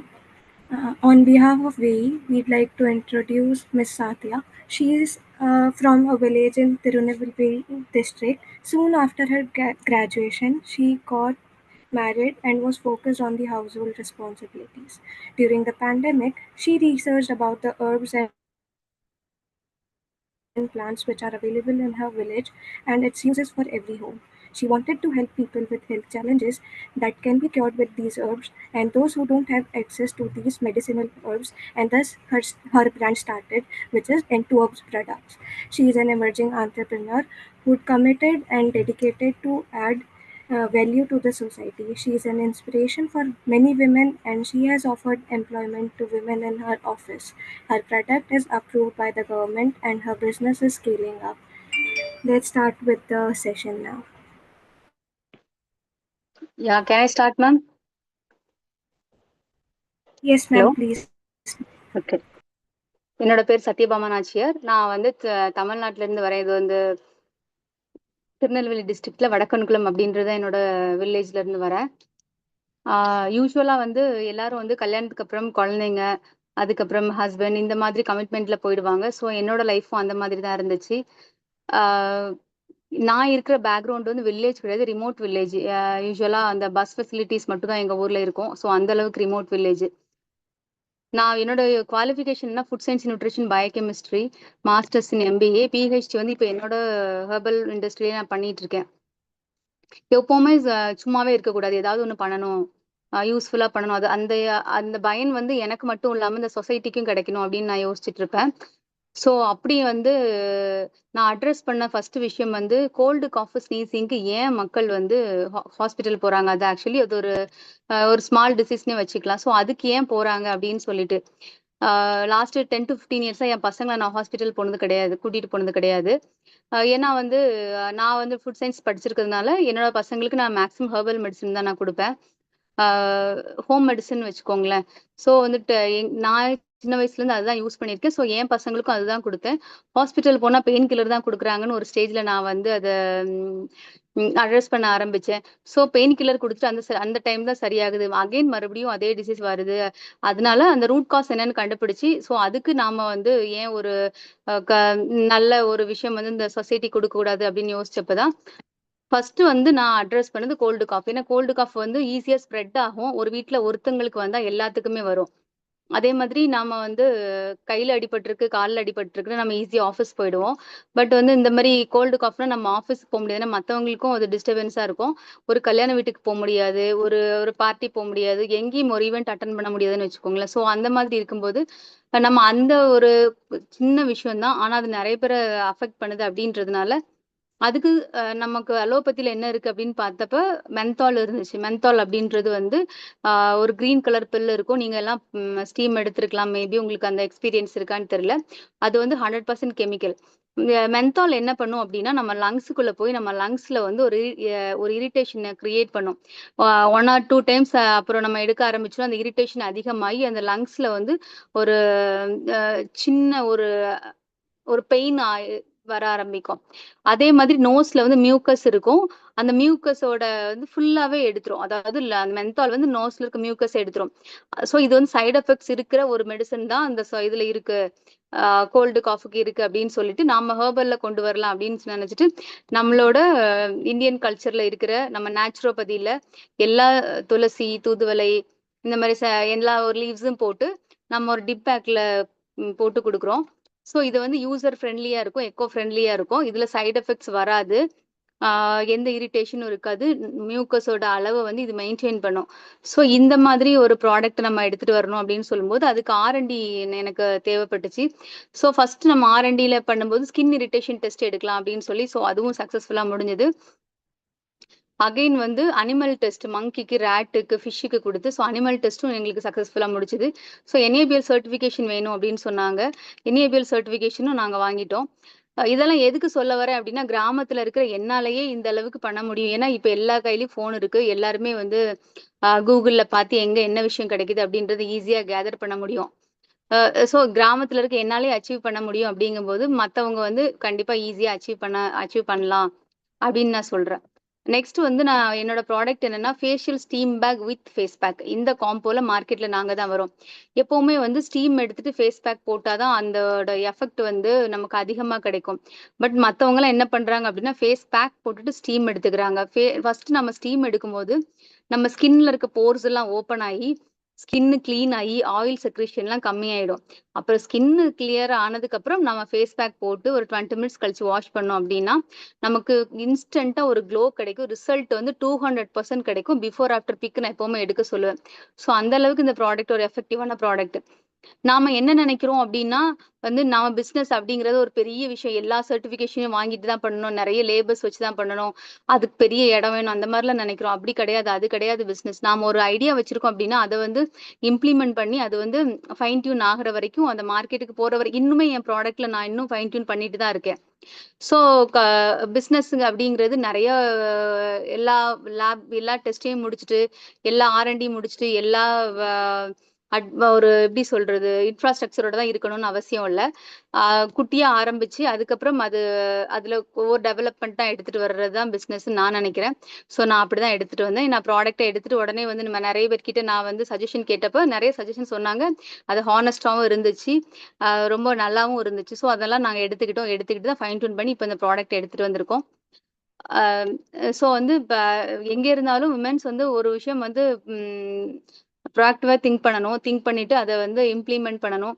Implement பண்றதுக்கு இப்போ நிறைய forums இருக்கு. So இப்போ நம்ம தமிழ்நாட்டில் எடுத்துக்கிட்டோம்னா TN rice இருக்கு, start up TN இருக்கு.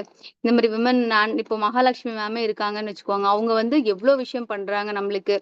எவ்வளோ விஷயம் அவங்க 24/7 அவைலபிளா தான் இருப்பாங்க. மேம் கிட்ட எப்போ எந்த டவுட் கேட்டாலும் நம்மளுக்கு உடனே மேமே ஆன்சர் பண்ணுவாங்க. யாரையும் வந்து அவங்களுக்கு அசிஸ்டன்ட் கூட இருக்காங்களான்னு தெரியல, மேமே ஆன்சர் பண்ணுவாங்க. அந்த அளவுக்கு டெடிகேட்டடா இருக்காங்க. ஸோ நான் நினைப்பேன் இவ்வளோ பிஸியா இருக்கிற மேமே வந்து இவ்வளோ நமக்கு அவைலபிளா இருக்கும்போது நாம இன்னும் ஹார்ட் ஒர்க் பண்ணணும், நாம இன்னும் டைம் சேவ் பண்ணணும், நாம இன்னும் டைம் மேனேஜ்மெண்ட் பண்ணணும் அப்படின்னு நினைப்பேன். ஸோ சக்சஸ் ஸ்டோரி அப்படின்னா வந்து ஒரு சின்ன கிராமத்துல இருந்துட்டு எனக்கு இப்போ 5 ஸ்டாஃப் இருக்காங்க. நான் மந்த்லி 300 பாக்ஸ் நாங்கள் வந்து வெளியே கொடுத்துட்டு இருக்கோம். ஆன்லைன் மார்க்கெட்டிங் எங்களோட ப்ராடக்டை போத்து சூப்பர் மார்க்கெட்ல வச்சிருக்காங்க. ஸோ என்ன மாதிரி இருக்கிற ஒருத்தங்களுக்கு இந்த ஸ்டோரி யூஸ் ஆகும் அப்படின்னு நினச்சிட்டு நான் சொல்றேன். வேறு ஏதாவது கொஸ்டின்ஸ் இருந்தால் நீங்கள் கேட்கலாம். Thank you. I'd like to express my sincere gratitude for your enlightening presentation. Thank you, Ma. Thank you. Today, your insights and expertise were truly inspiring and informative. Thank you, ma'am. Thank you. Bye.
Good afternoon, ladies and gentlemen. On behalf of WEI, I'd like to introduce Ms. R. Maheshwari. She is the Managing Director and CEO of PowerTech Enterprises. She is not only shattered glass ceilings, but also built a tech empire after her marriage. Maheshwari always had a spark for technology. Even as a child, she was fascinated by how gadgets work. and dreamed of one day becoming an engineer. However, life had other plans, and she found herself stepping into the world of marriage before she could pursue her engineering dreams. But here's where Maheshwari's story takes a turn.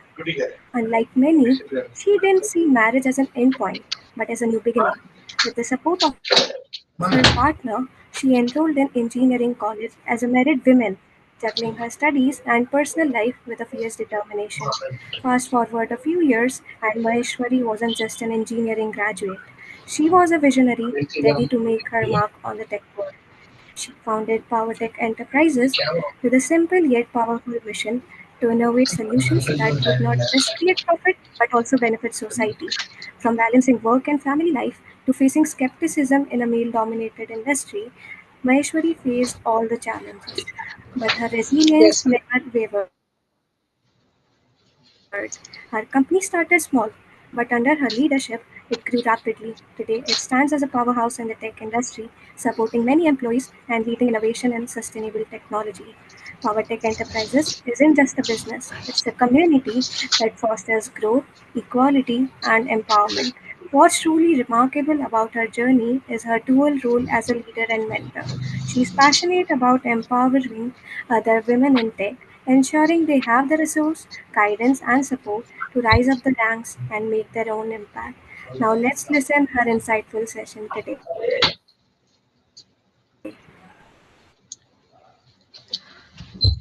Arave, I am very happy, honored to be present here among the Wonder Woman and the gentleman.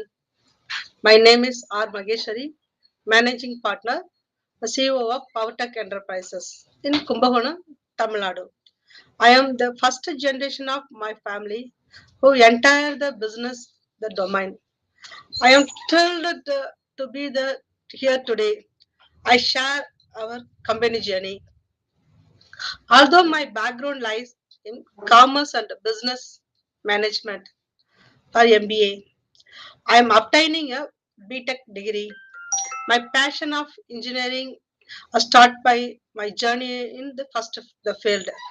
After years of experience, I can now new designs a electrical complete electrical layout and perform the material analysis, cost analysis, and perform the project executions. Since our began a startup in 2016, we have grown from a model of a space of the team 120 direct and indirect employees, servicing 5 South Indian states, namely Tamil Nadu, Kerala, Andhra, Karnataka, and Pondicherry. We mainly deal with the high tension electrical equipments for renewable energy, a source for solar and windmill and building management system, fire security system, and MEP engineers. With the unwavering uh, commitment to quality and client satisfaction, we have established ourselves a reputable electrical engineering and consulting firm. My firm currently does business with more than 30 central government ministry and departments and state government institutions, public limited companies, and private sectors. Our path has not been without hurdles.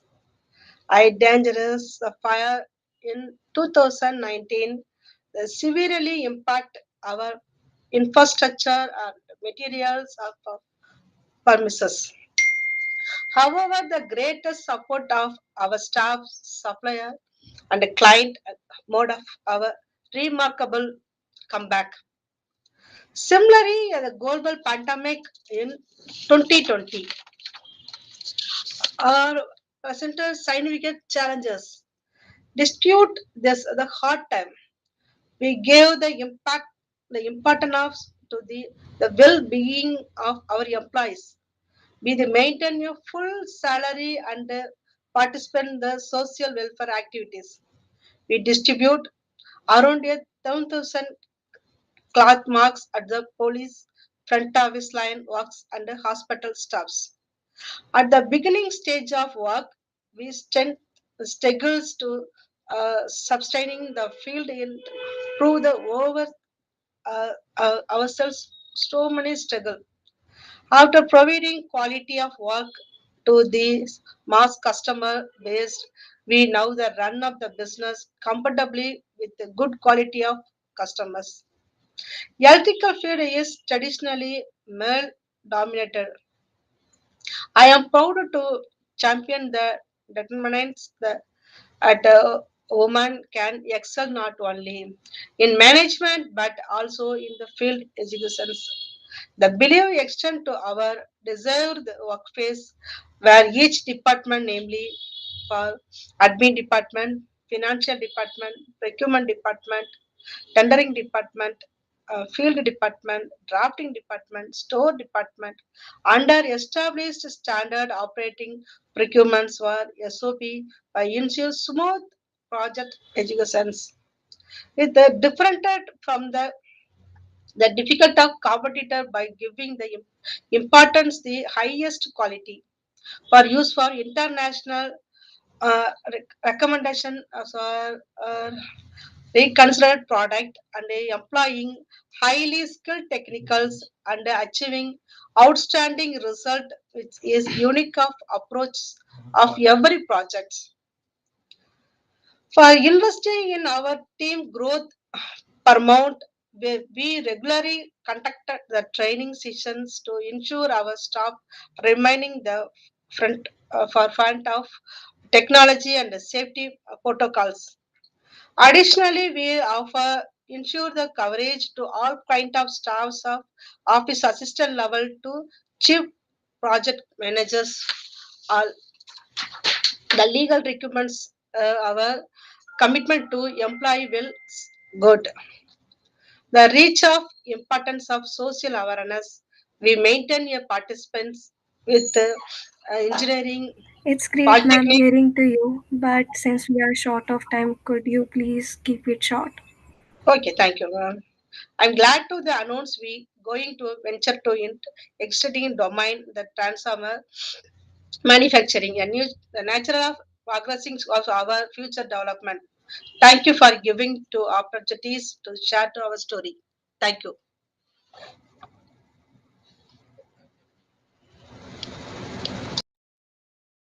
Thank you so much, ma'am, for your insightful presentation. We appreciate your expertise with us. Thank you so much. Have a great day.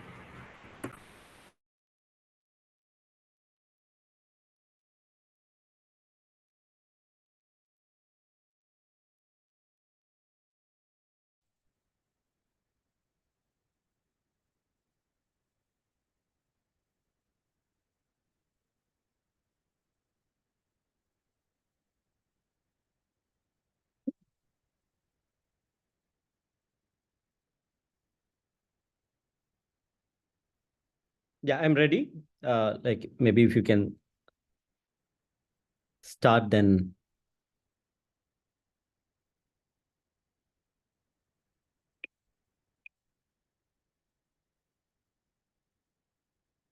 Good afternoon, everyone. On behalf of WE, I'd like to introduce Mr. Sivakumar Velan. He is a brand strategist, business mentor, professional trainer, orator, and a career coach. He is the director marketing of Simple and Smart Solutions, and his company provides simple and smart healthcare business solutions. He is a pharmacy graduate from Tamil Nadu, All Indian NRF ranking 4, and a postgraduate in marketing management and international business from IGNOU, New Delhi. He has 30 years of experience in healthcare marketing, professional training, pharmaceutical sales, brand consulting, and business mentoring. He has held leadership roles in pharma companies and has done an incredible job. He's a brand storyteller as well, and he has created over 300 plus medical documentaries and scientific health videos for pharmaceutical companies. He has trained healthcare professionals like doctors, nurses, pharmacists, and pharmaceutical professionals in therapeutic communication skills, smart thinking skills, effective learning skills, emotional intelligence at work, time and stress management, and a lot more. He is a visiting faculty to various pharmacy colleges and business schools all in India and around the world. His live interviews and motivational talks have been featured in Doordarshan as well. He is a regular speaker in pharma associations and has done an incredible job there as well. He has earned many certifications of international repute like ISO India, United Nations organizations, TAP International Bangalore. He is also a visiting professor of practice at SRMISC University, Chennai, to upskill students and faculty and to build a strong association with academic and with industry. And he runs a CSR initiative as well in the name of Balin Diabetes and Heart Foundation to create health awareness in the Nilgiri, Tamil Nadu and rural India. His mantras for professional success are purpose of your work, pride in your profession, passion in work and compassion towards people, positive thinking with patience and perseverance leading to performance at work. Now I'd like him to address the audience now.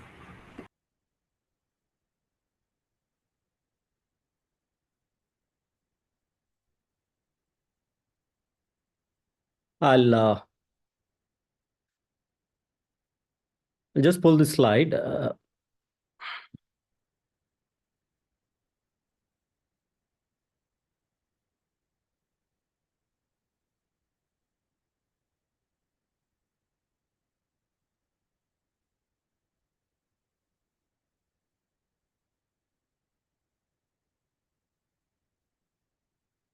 Hope my slide is visible.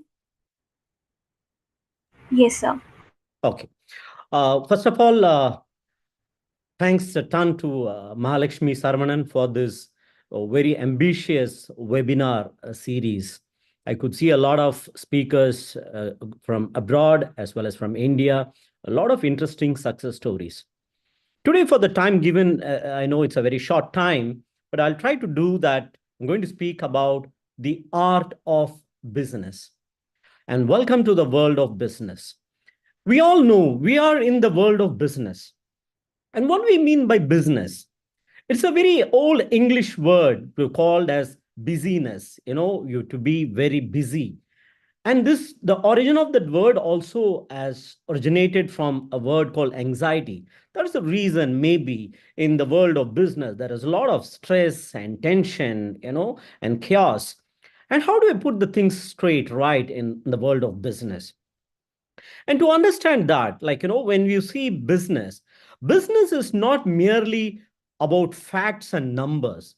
Today, we have a lot of technology, where we can measure data and numbers. But that doesn't make a business very, very interesting. What makes a business very interesting is that the way in which you narrate the story, your success story, your vision, your values to the outside world. That's what makes life and business very, very interesting.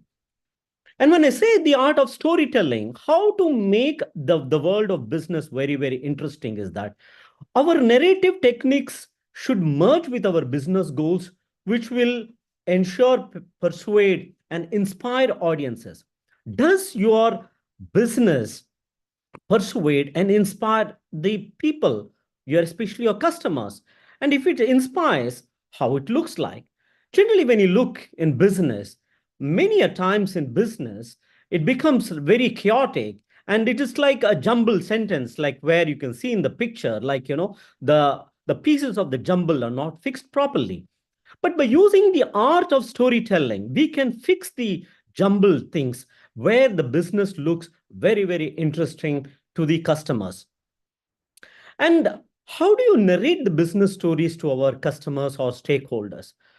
When we do a business, we have to see to that whether there is a purpose behind doing your business.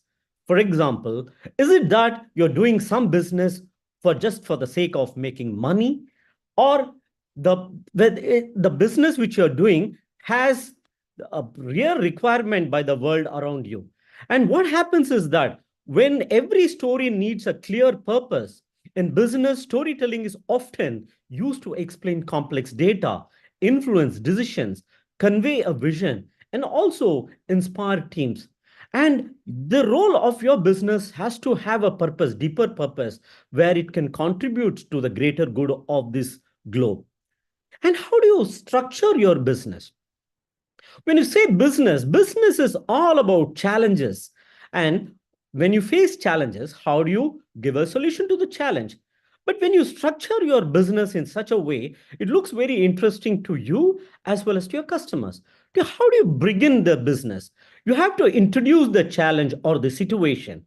And once you introduce the challenge or the situation, you can describe the journey or process. I've seen a lot of women entrepreneurs. They were talking about their challenging journey in spite of being from small villages, how they overcame their challenges, and they built into a sizable business. And that's what this talks about, the structure talks about. It is to describe the journey or process of addressing the challenge. And once this challenge is well defined, and then you have to work out through your innovation to reveal the resolution and achievement or takeaway from this business. And what is the solution you're providing to the outside world through your business? It could be through the product or it could be through your service. And when you say business, story should connect with the audience personally. Any story which does not connect with the people. So today, if you see when you buy a product, whether it's an FMCG product or any product which you buy, very seldom we look at the facts and buy the product. Maybe there could be price points, there could be certain advantages, quality, and whatnot. But lately, when you actually buy a product, you listen to your emotional brain. When you say an emotional brain, the brain is split into two parts. The one is the neocortex. The neocortex gives you lots of facts and figures. We try to segregate a particular product with the competitor brands available in the market, the price points, the quality, the durability, and so on and so forth. But based on only these facts and figures, we don't take a decision to buy that product. Here comes the role of the limbic system, or which you call the emotional brain. The emotional brain will actually tell you to whether to buy this product or not. So what do you mean by this? So the emotional brain will influence you to buy a particular product. So what it means is that the emotional brain can be highly influenced by telling stories. And that is the real purpose of telling a beautiful business story when you sell a product or a service. And when understanding the audience emotions, values, and pain points is critical, and that is how you relate your story, your business story, with the story of the audience. And when you tell a business story, many times when we say as business people, it's not necessarily we exaggerate about our product and tell too many things about our product that we feel that by exaggerating our product, the customer will get carried away and buy our product. But actually, you have to be very authentic. And here comes telling genuine stories based on real experiences, which builds trust. As we could see, a lot of doctors, engineers, they were sharing they're very simple people from villages. They were sharing their real life stories, which was very genuine and which was very, very humble. And this have really builds the question of trust. And when build trust, and that is where exactly a customer will love to buy a product.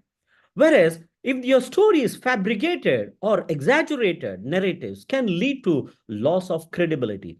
It's very, very difficult to earn the respect and trust of your customers. By exaggerating and fabricating your stories, you lose customers. And that's what, whether it's digital marketing or any type of marketing, marketeers have to be very, very careful when they write business stories, their advertisements, or whatever it is. They have to be very, very authentic in their particular story.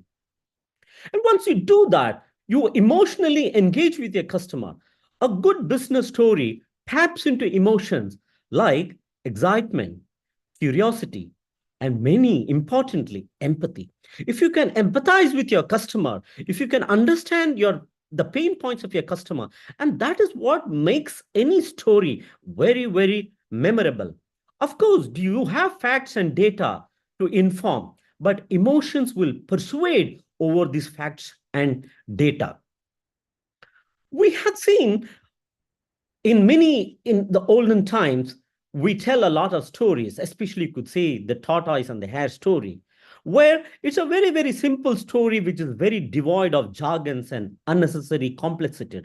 Likewise, if you can build your business story, which brings a lot of clarity and simplicity, that should communicate the key messages in a way which is very, very easy to understand. I've seen a lot of spreadsheets and keynotes where the marketer feels that he has to push a lot of too much of data, too much of an information to the customer. By doing this, we create a lot of confusion and chaos in the minds of the customer. And rather than facilitating the customer to take an easy decision to buy a product, by giving too much of an information, which is very difficult for him to chew, it becomes very complicated. And by due to this, since it's not easy to understand, he's not able to take a very wise decision on buying a product or a service. So as marketeers, you have to be very, very careful that your business story is very, very simple and easy to understand. And then once you narrate these stories, which are very easy to understand, finally, the real outcome of any story should be for call of action. Whether you're inspiring a team, pitching to clients, or sharing a company vision, your story should guide the audience towards a specific action or outcome. There are many instances where we tend to tell the story and we might go away from the focus area. And when we go away from the focus area, the customer is not able to take an action on whether to buy the product or not. So ultimately, when you tell a beautiful story, we have to be very focused on the climax or the ending of the story. How do you facilitate your story for helping the customer to buy a product? And let us see how the types of very few types of business stories which you can tell in your hustle and bustle of daily busy life. The first one is the foundational story. Many of the stories we talk about the what of the business and of the how of the business. Very few businesses talk about the why of a business. In fact, there's a very beautiful book written by Simon Sinek, what we call the Golden Circle. We need to describe our stories are original stories, the product idea, and explain the why of the business. What I mean by why of the business is that what is the real purpose of the business? What solution your business provides to the world around us?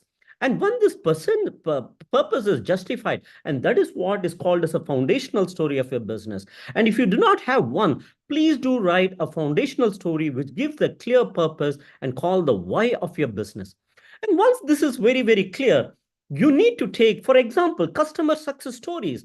We have seen an umpteen number of examples in the world around, especially in the FMCG product, where you can take, for example, a brands like Puma, where they make the customer experience. For example, they give the advertisement of Bolt, where they use their product to narrate a testimonial, how their product has made a particular athlete a world-class athlete. And when you share these success stories from your client, and this is which will make these powerful testimonials, which will enhance the viability of your product. So you as an entrepreneur or a business owner, you have to collect a lot of testimonials which are very authentic and very, very real. The next one is that we have to see that, are you making a business which is just a Me Too business, or is my business involves innovation? When I say innovation, I don't mean rocket science. When I say rocket science, can I make a particular existing product a little bit better for my customer? And you can see from this picture, what is disruptive innovation is all about. Many, many years back, we were in the journey of listening to music by using a cassette player. But when innovation stepped in, then came the CD player. And today we are to witness the world of digital music. You can see in a span of 15 to 20 years, how a simple product has transformed very boundaries, and with simple innovation, how it made the life of a person or a customer so easy. So you need to see that there is an active ingredient of innovation when you tell a business story. You can tell leadership stories, narratives about leaders in the company. Focusing on the vision, values, and decisions can inspire teams and stakeholders alike. In fact, when Steve Jobs started this company called the Apple, he told beautiful stories about Albert Einstein, Edison, Mahatma Gandhi, and these were leaders who had disrupted the world around us. And by doing this, he wanted, by bringing this, the product of Apple, by bringing a lot of innovation and simplicity into that, and have the courage to follow your heart and intuition, and they somehow know what you truly want to become. So when you say leadership stories, you can have a leadership story from the place you belong to, where that story should inspire many millions of your customers to buy a product. Let us see, because of the time factor, let me go a little bit fast into some of the techniques used in business storytelling. Business is all about data. And we are in an area of data, or I would say an information overload. With too much of a data, it becomes very, very difficult for a customer to buy a product. So how do we? So data can enhance storytelling by providing credibility.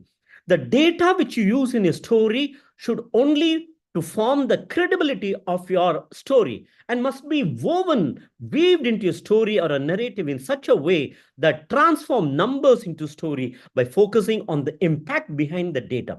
Just don't use data and graphs for the sake of showing it.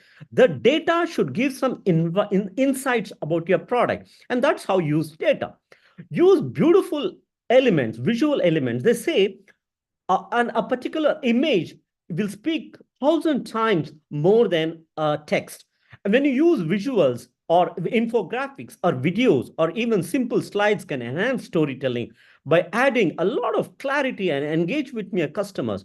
So when you tell a business story, try to minimize the amount of text in your story and try to add a lot of emotional components in your visual, which can inspire the customer to buy a product. And that's the reason today in the world of digital marketing, there is a lot of visuals, a lot of videos involved, which can inspire the customer. And see to that, your business story falls at least to some extent the story arc. When I say a story arc, does it follow a nice pattern where there should be triggering factors, there should be a quest on the story, there should be surprise elements in the story, there should be a critical choice, there should be a nice climax, and it should help the customer in taking a wise decision. And then every story, I would say, we are from a country of stories. So when we tell a business story, focus on the hero. The hero of the story can be your customer himself. For example, you're giving an iPhone to a customer.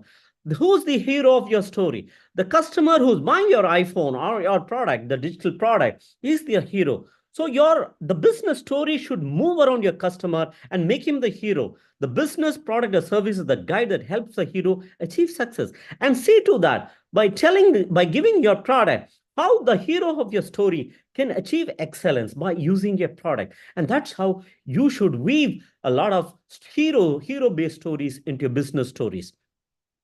And now let's see, there could be certain emotions. No story is complete without emotion. We are a bundle of emotions. When you say emotions, there are a lot of types of key emotions in business story. To narrate a very few of them, does your story inspire? That means it motivates the audience to take an action or a change. There are certain stories, business stories, which is on change management or which talks about the world around on weather or something like that, climate change. Does your story inspire the customers to take a change? Does your story ignite empathy, creates an emotional connection by make them feel, understand about the pain points of the customer? Does your story give hope to people, which engages audiences by focusing on a better future? Does your product is just a me-too product, or does it give a better hope to your patient? Does your product bring joy? When you say joy, does it evoke positive feelings, making the brand associated with happiness? The end result of any product or service to bring happiness, isn't it? Does it build trust? It instills confidence in the brand's authenticity. And when I say trust, it is two sides of the coin. And the one side, it is the character about your business or the story. The other side is the competence. When I say competence, does your product has all the ingredients to give a particular solution? At the same time, does your company has a greater attitude? And when this merges together, and that is where your customer builds a lot of trust and buys a product. And when anybody buys a product or a service, you should have a sense of pride, which makes the customers feel proud to be associated with the brand or the product. And if you could weave these 6 elements, like inspiration, empathy, hope, joy, trust, and pride into your story, and that is where you would have written an excellent business story. And I would just go a little bit cruise. I have just another 3-4 minutes. I'll cruise like So we are short of time. Yes. I'll just take a minute, ma'am. I'll just wind up with this. There are some of the beautiful business stories world over. The story of simplicity by Apple. You have the story of Airbnb, the people who could not afford a stay in a good hotel. And that's evolved the beautiful emotional story of Airbnb. When you talk about innovation and sustainable future, which talk about in the world of innovation and electronics, we talk about Tesla. When we say, when you talk about a business, we have a campaign called Just Do It. Is it that business is meant only for the high flyers or even for ordinary people? Even ordinary people, by having the attitude of just do it, like the way the Nike brand sells, you can achieve success. When you say Coca-Cola, share a Coke or happiness, does your business bring share joy with your customers? That's very important. When you say Starbucks, it's called the third place. In between your home and your office, is there a place where you discuss business? Of course, Starbucks found out a place. When you say Amazon, we say a customer obsession, where Amazon, it's a household name, where today world over people buy the products we're sitting at their home. That's the beautiful stories of the Amazon. So the key takeaways from here is that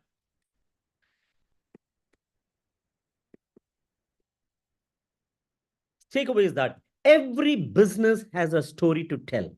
Every business has a story to tell. And marketing is the art of telling a story that moves people to act. Thank you. Thank you so much, sir, for your captivating presentation on the art of storytelling. Your insights on the power of narrative were truly inspiring. We appreciate you sharing your expertise with us. Thank you. Thank you.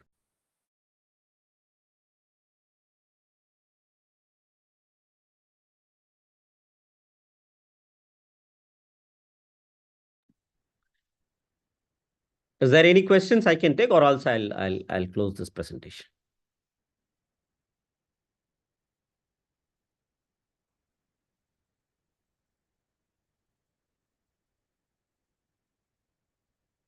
Sir, I guess we don't Thank you. have any. Thank you. Thank you. Thank you, sir. I hope you have a great day.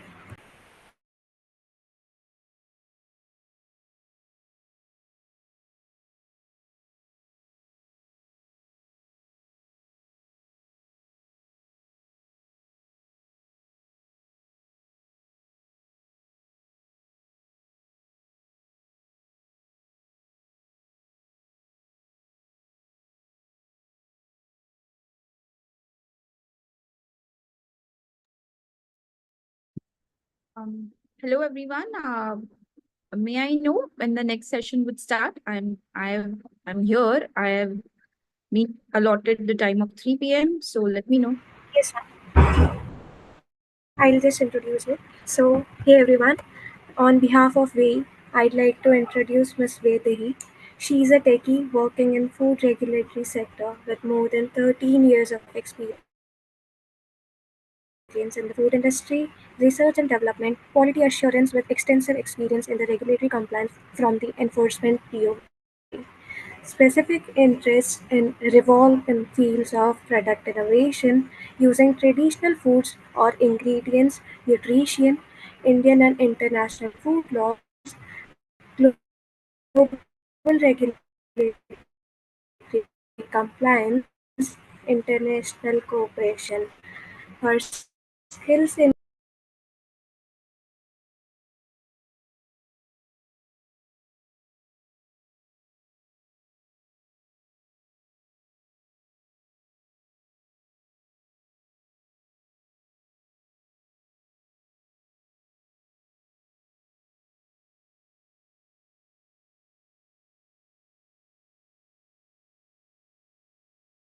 Yes, ma'am.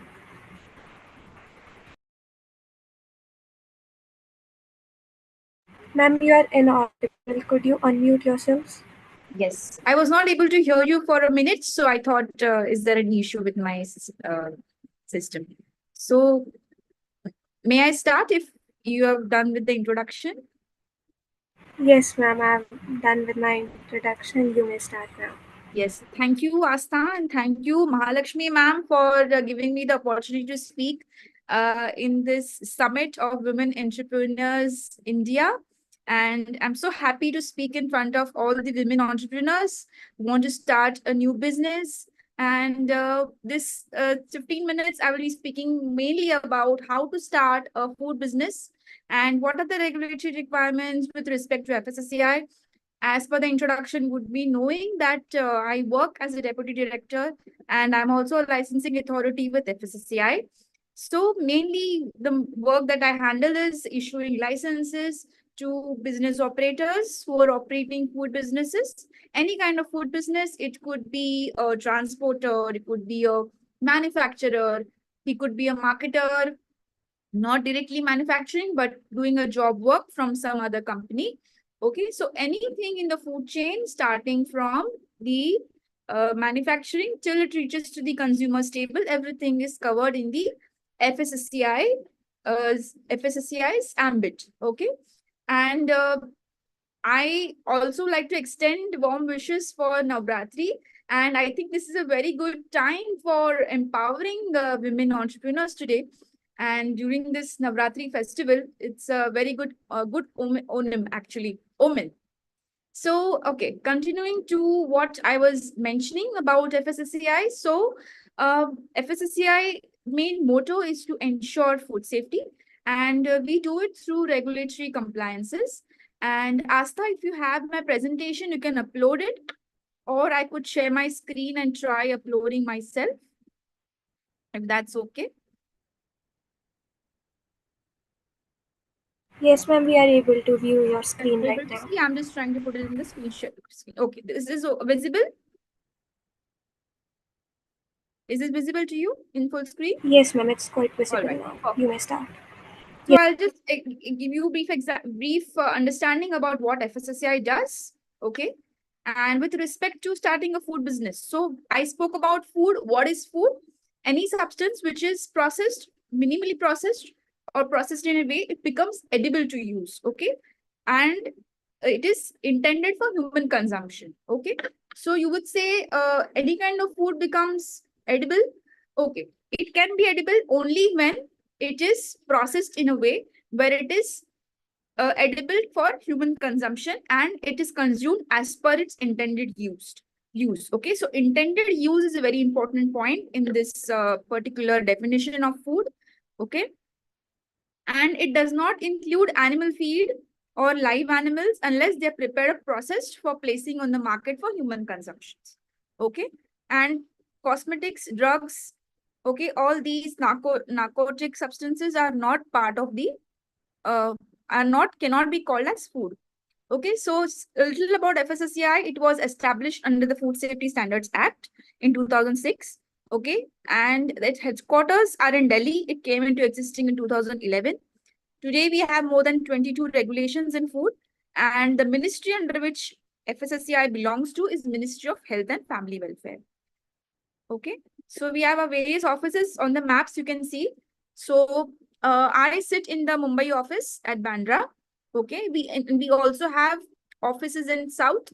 Chennai, there's one regional office, there's one regional office in Kolkata, there's a regional office in Ghaziabad and Mumbai, main 4 regional offices, and we have some offices for import also. So FSSAI also looks after the clearance of imported food articles. Okay, so before any product comes into India, it first has to go under visual inspection, then there is a sampling, and after, when there is a lab analysis report which comes as confirming, then only the imported articles are entering into the domestic market. So we are also looking after import. This is just general knowledge to all of you.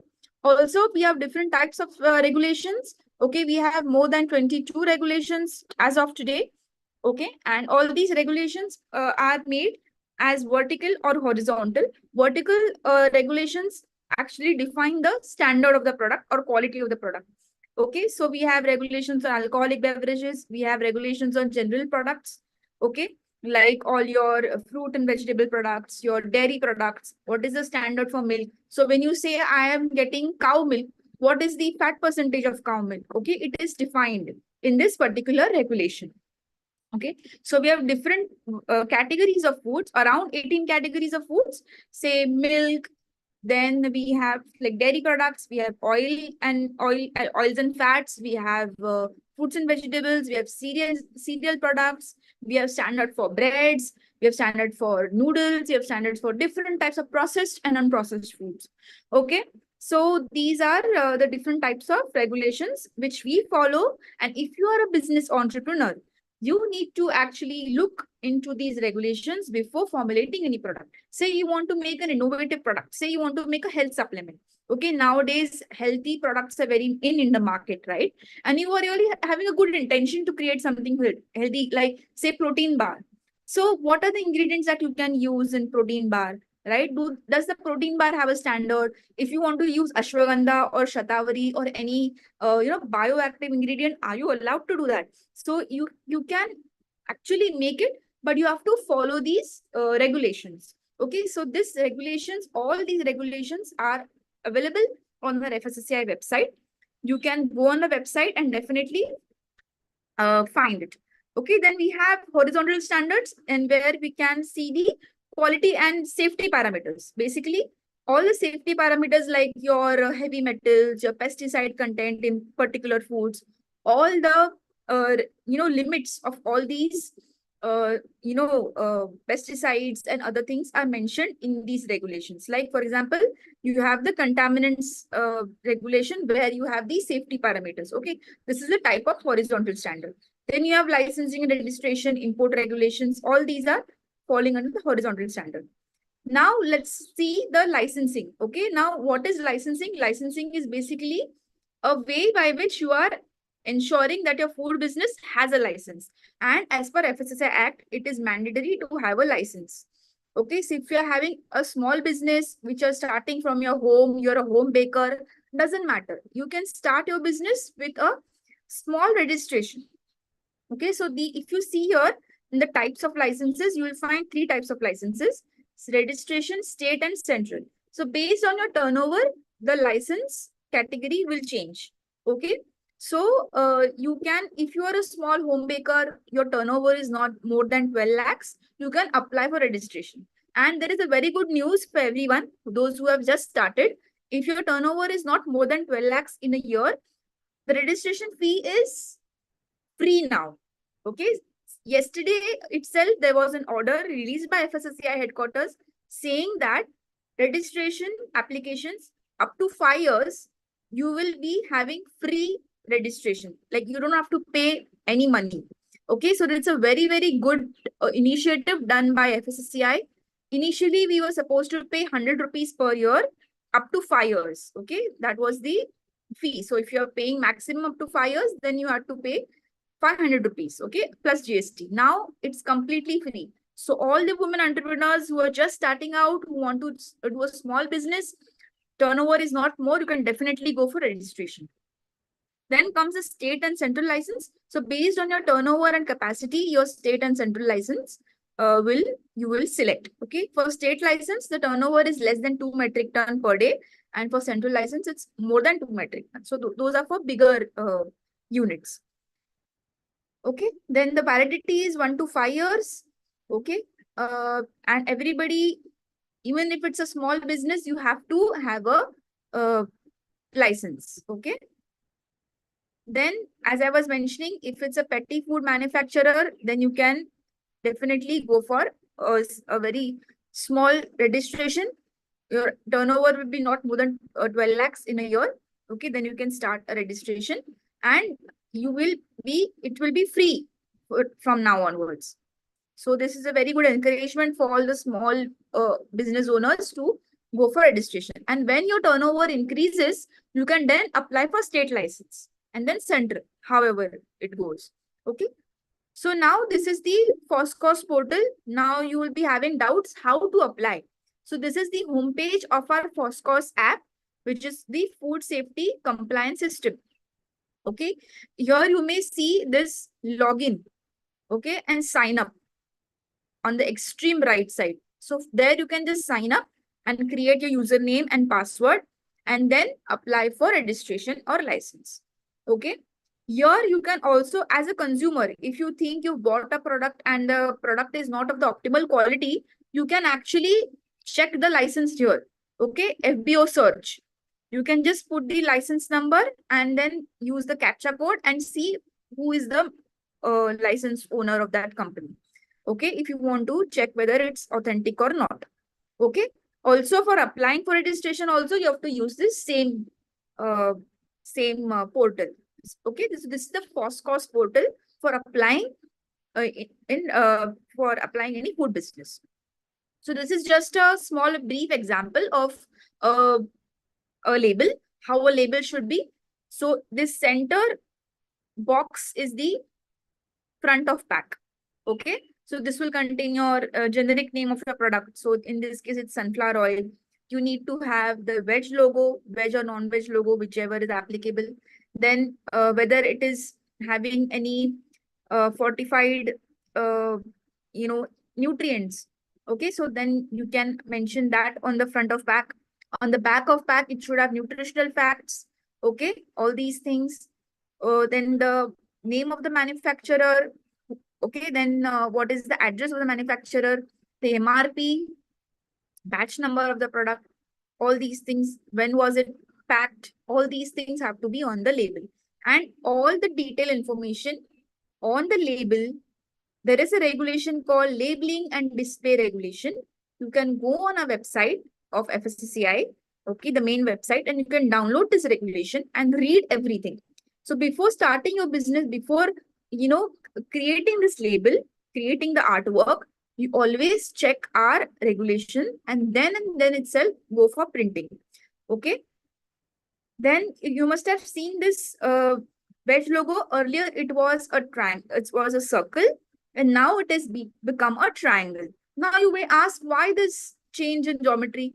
This is because people who were colorblind, they could not see the difference in the color.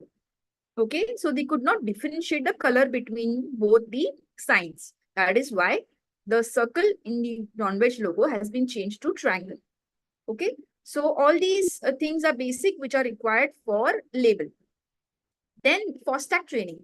So you will require FOSTAC training. FOSTAC is the food safety training and certification. When you start a new business, you need to have basic understanding about how to run a business, but in a hygienic way.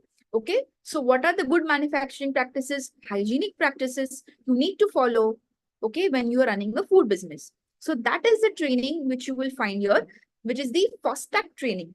Okay, this training certificate is valid for 2 years. Okay, so you have basic and advanced modules in this. Okay, so if you are a manufacturer, okay, you can go for basic first and go for advanced. So if you want to go for advanced, you should at least have a BSc or any bachelor degree. Okay, and if you are having food handlers who are working under you, they can go for basic catering or basic manufacturing. If you are a caterer, then you can go for catering. If you are a manufacturer, you can go for manufacturing. So 2 types of modules are there. FOSTAC also has its own website. You can enroll. You can ask the training partners and get yourself trained. Okay. If you want to do FOSTAC training, you can also contact me. You can take my email ID from the organizers and you can request me. We have a training center where we train for FOSTAC trainings also. Okay, so you can definitely enroll. So this is very, very important because every industry should have FOSTAC trained supervisors. Okay, this is a mandate as per FSSAI. So it is very important for you to enroll for this particular training. Then this is just for your own understanding.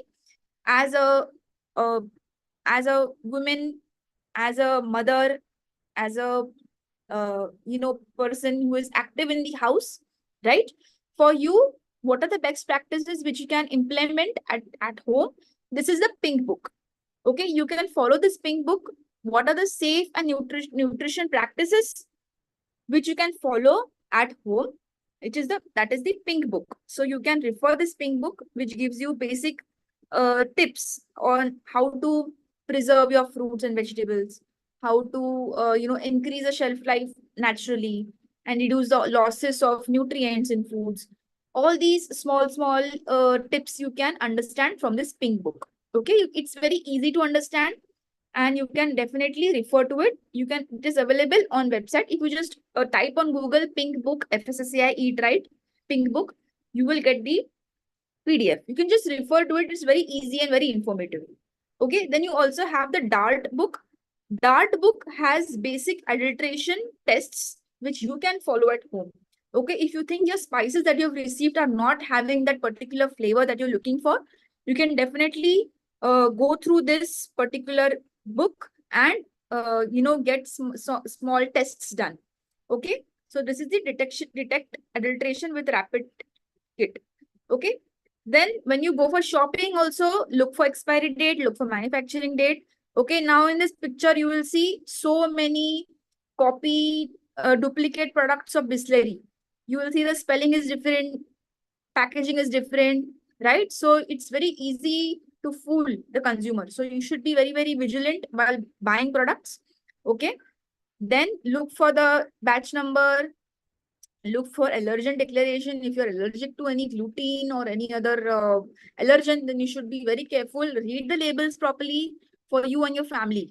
Okay, then understand the storage instruction. If any product is supposed to be stored in refrigerated temperature, make sure you're storing it in refrigerated temperature. Okay, or if you're supposed to use any product after opening it, use it within that time so that there is no food issue, food toxication or any other food safety issue in your house, right? So take care of duplicate products. Okay, and yes, if you find any duplicate products in the market, you can definitely make a consumer complaint. Where to do, I will explain the next slide. Okay, then if you as a consumer, you can also get your sample tested. If you think as a consumer my product is not of the optimal quality, you can send your sample to a laboratory. Okay, and if the sample fails, your complete money that you have utilized for getting the sample tested will be refunded to you. This is the provision given to the purchaser. Okay, by the food authority, by FSSAI, there is a power given to the purchaser that if the product is not of the optimum quality, the whole money will be refunded to the consumer. So this is a very good power given to the consumer as well. Okay, so you can also do this. Keep the receipts with you, but okay, some useful websites in case if you are having any organic products in the market which you think are fraudulent or not really of the quality that they are asking for, I mean saying that, and also if the organic certification is not legitimate or not really, you think it's suspicious, you're not really sure about it, then definitely on this website of Jaivik Bharat you can check whether the certificate of the organic is authentic or not. Okay, using this website. Then, as I was mentioning for consumer complaint, there is a Food Safety Connect app. Okay, I repeat, Food Safety Connect app. You can download it on your Google, I mean Android or Apple iPhone, and in the App Store. And definitely you can register a complaint. As I was mentioning about Bisleri, it could be about any product. Okay, just make sure that you are clicking correct pictures of the product and also the license number. You are using the license number for raising the complaint. Okay, so whoever has issued the license to that particular company, that person, that designated officer gets this information that there is a complaint made by you. Okay, so in my portal I will find, so example, if it's in my jurisdiction, if there is one company who has made this product and I've issued the license, and you as a consumer, you are making this complaint for this license number, in my portal I will receive this complaint by your name. Okay, and I will take action against it. So I will issue an inspection notice to my officer, and my officer will go and do the thorough investigation of the complaint. Okay, so this is very important. So as a consumer, not just an entrepreneur, look at yourself as a consumer. You are the, you could say, at the forefront of making a change, right? So when you ask for a good quality, when you demand food safety, we are here to, at your service, making sure that we are ensuring that the food is safe to consume for you. And also, it gives a liability on the food business operators to make sure that the products that they are making are also safe for consumption. Okay, it's a responsibility. So you, as a food business entrepreneur, you should make sure that as per FSSAI norms, anything that you make and sell to any consumer, it should be safe, it should be of the optimum quality, and ensure the safety. Okay, we have a lot of laboratories where you can send your sample for analysis. Okay, so when your products are in the market, you should at least twice a year send these samples to the external laboratory and get them tested, okay, for its quality parameters and safety parameters. It is very, very important and a mandate as per FSSAI. Okay. As Gandhiji has mentioned, you must be the change you want to see in the world. Let's be the torchbearers for making change and ensuring that the food we eat is safe for consumption. Thank you very much. I hope this session was very informative to you and inspiring for all the food business operators and the women entrepreneurs who want to start any new business. And with this, I end my session. If there are any questions, please pop them in the chat box. I'll be glad to answer them. Thank you so much. And thank you, Women Entrepreneurs India, for giving me the opportunity. Thank you very much. Over to you, Asta. Thank you so much, ma'am, for this informative presentation of the FSSAI and food norms. Your insights were valuable and timely. We are grateful for your contribution to this event. I do have a doubt in the session itself. So you had talked about the pink book, right? So could you elaborate more on that? Since these was for the households, right? A pink book. Yes. So pink book is basically it's a guideline. Pink book you're talking about, right? So pink book is basically a guideline for how do you really ensure food safety at home. As a homemaker, as a person who is involved in ensuring food safety at home, how to store vegetables, for a longer time, how to make sure the meat you bought from the market is of good quality or not.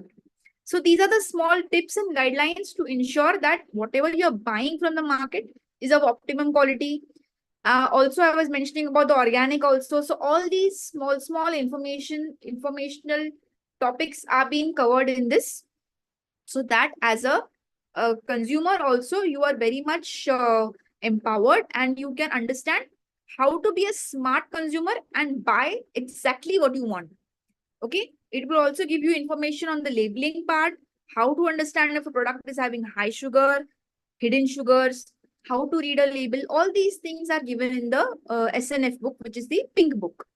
So you can easily download that and utilize the information. Right, ma'am. Thank you so much for sharing this information. We wish you a great day ahead. Thank you. Thank you so much.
On behalf of WEI, I'd like to invite Ms. Meghna now.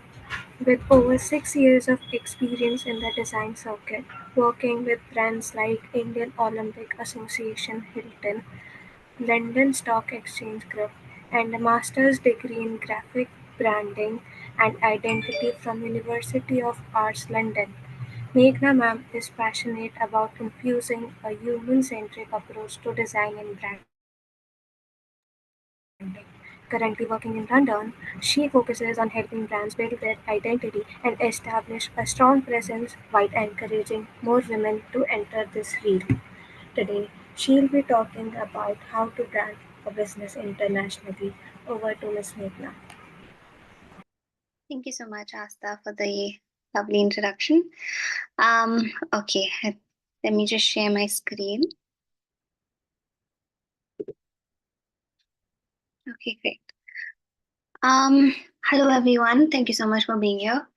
I'm Meghna, and I'm here to talk about the influence that women play in branding and design, and how it's extremely important to go beyond the logo.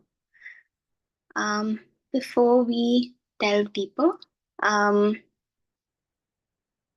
like to give an introduction about myself. So I am a senior brand designer and a creative enthusiast.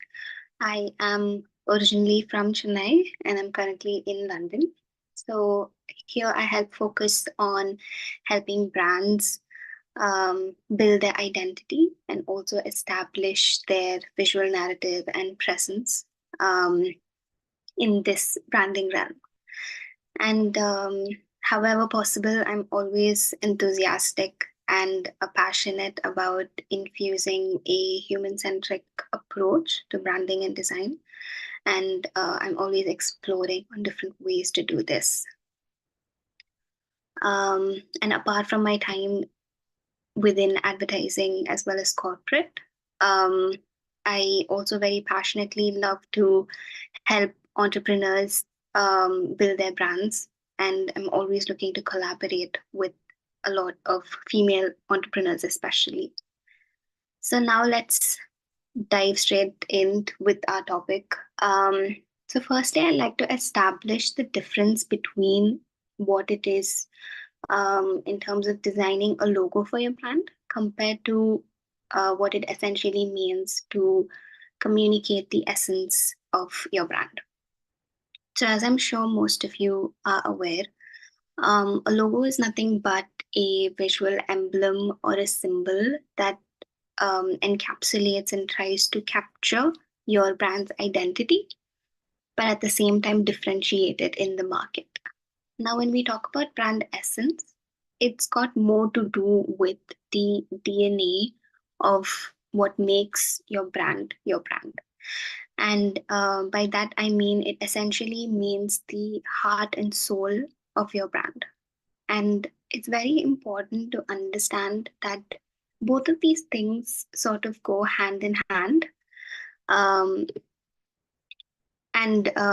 Both of these things sort of go hand in hand. And I think it's extremely essential to start thinking about the essence of your brand from the get-go, which is from naming your brand to understanding what the logo can be.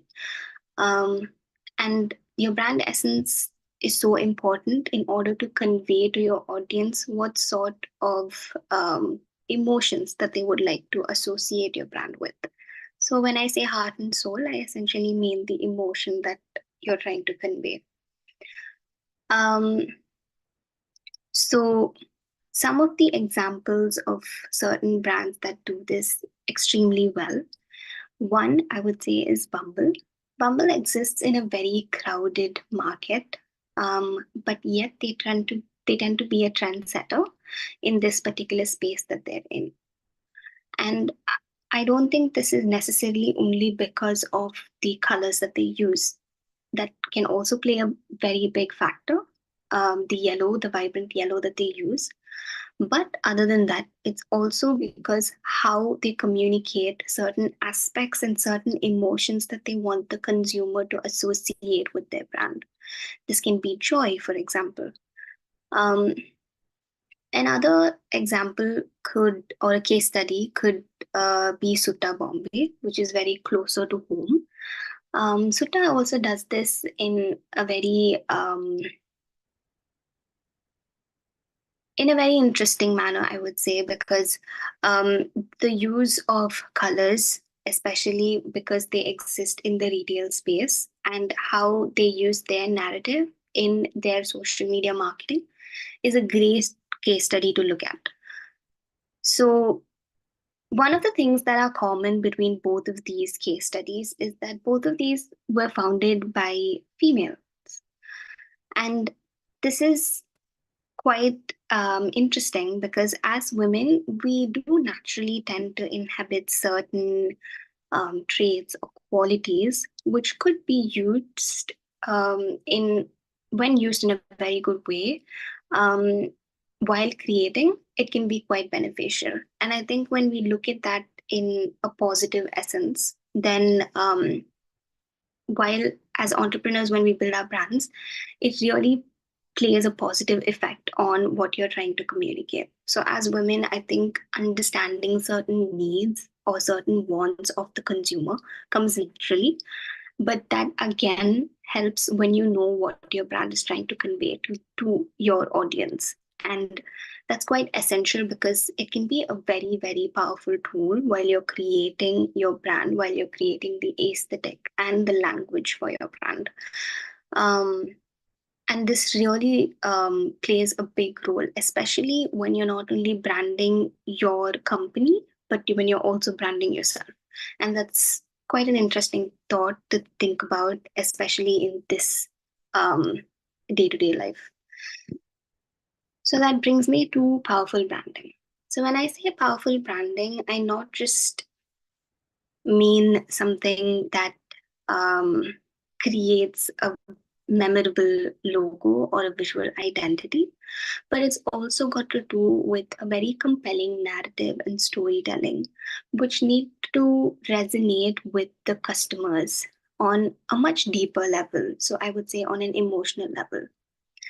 And once that is done, I think it helps your consumer also associate certain emotions with your brand. So that can be joy, it can be loyalty, it can be trust. All of these emotions help customers find your brand quite reliable and also relatable. And it's this beautiful interplay between the brand strategy, the identity that you're creating for your brand, as well as when that's paired with wonderful and beautiful storytelling. It helps create a very wholesome and cohesive narrative. But most importantly, it helps you bring out an extremely important factor, which is it helps you build a human-centric brand experience. And that's what this space essentially needs more of.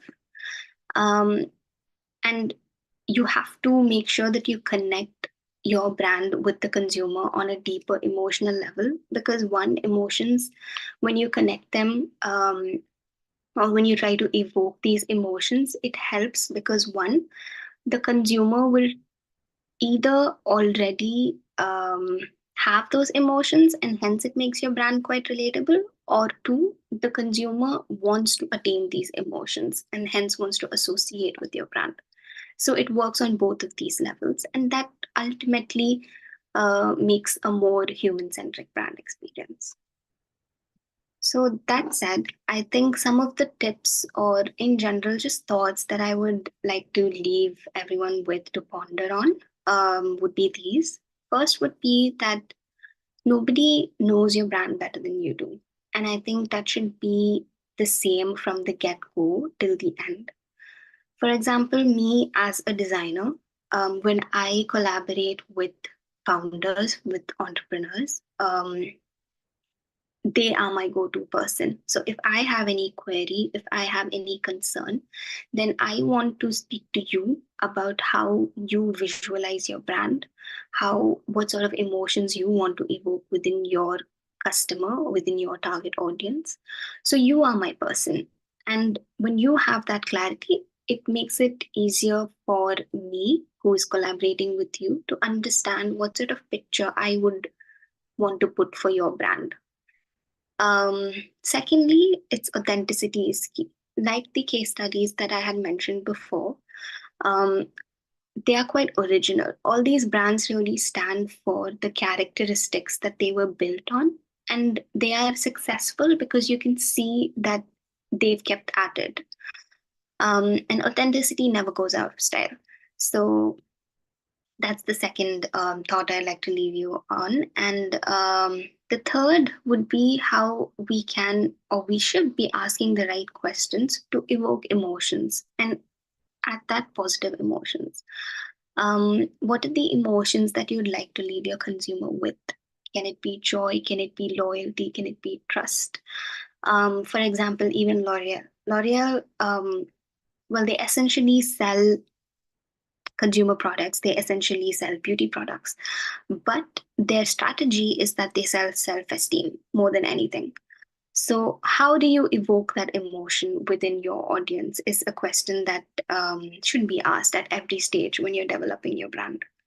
And lastly, it's that design is quite accessible, which has its pros and cons, but I think it is a good thing that there are so many platforms like Canva, for example, where people who are passionate or people who actually want to explore design can always go and create something of their own, especially in today's day and age when you're an entrepreneur. It really helps. But that said, I would also say to make yourself more comfortable before you finalize certain things, like finalize the logo. So, collaborating with the right crowd is very, very important to understand whether what you are picturing for your brand is coming out the right way. So, I think even for me personally, I love to collaborate with more creatives to understand that whether my perspective or whether I am seeing things, my point of view, is also reciprocated because at the end of the day, it has to resonate with the right audience. So, collaboration is always key, especially when you're trying to build something with respect to branding and design. Um, and yeah, that's about it. Thank you so much for your time. I hope that was really helpful.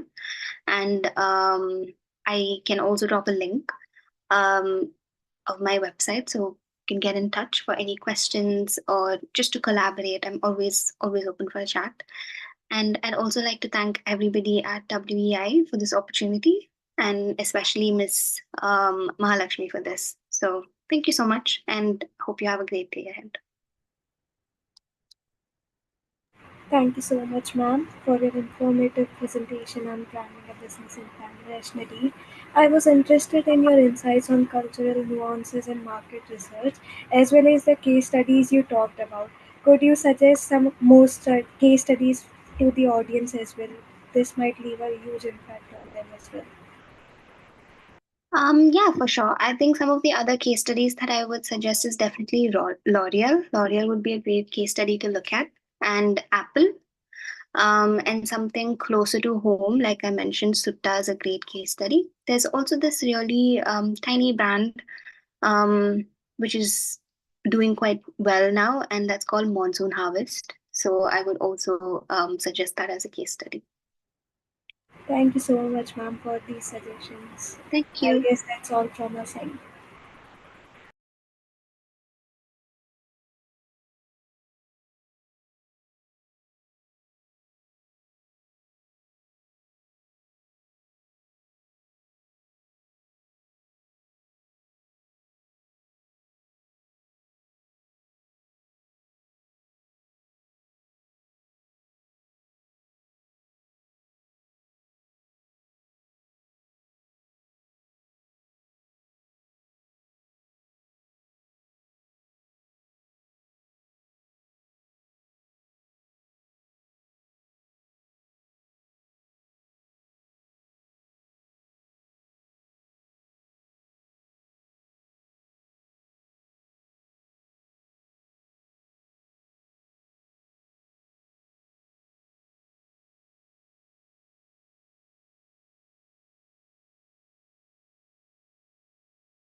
Good evening, everyone.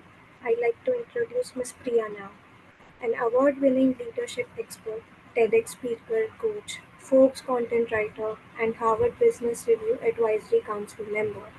Priya Karthik empowers individuals and organizations to unlock their potential through the transformative power of strategic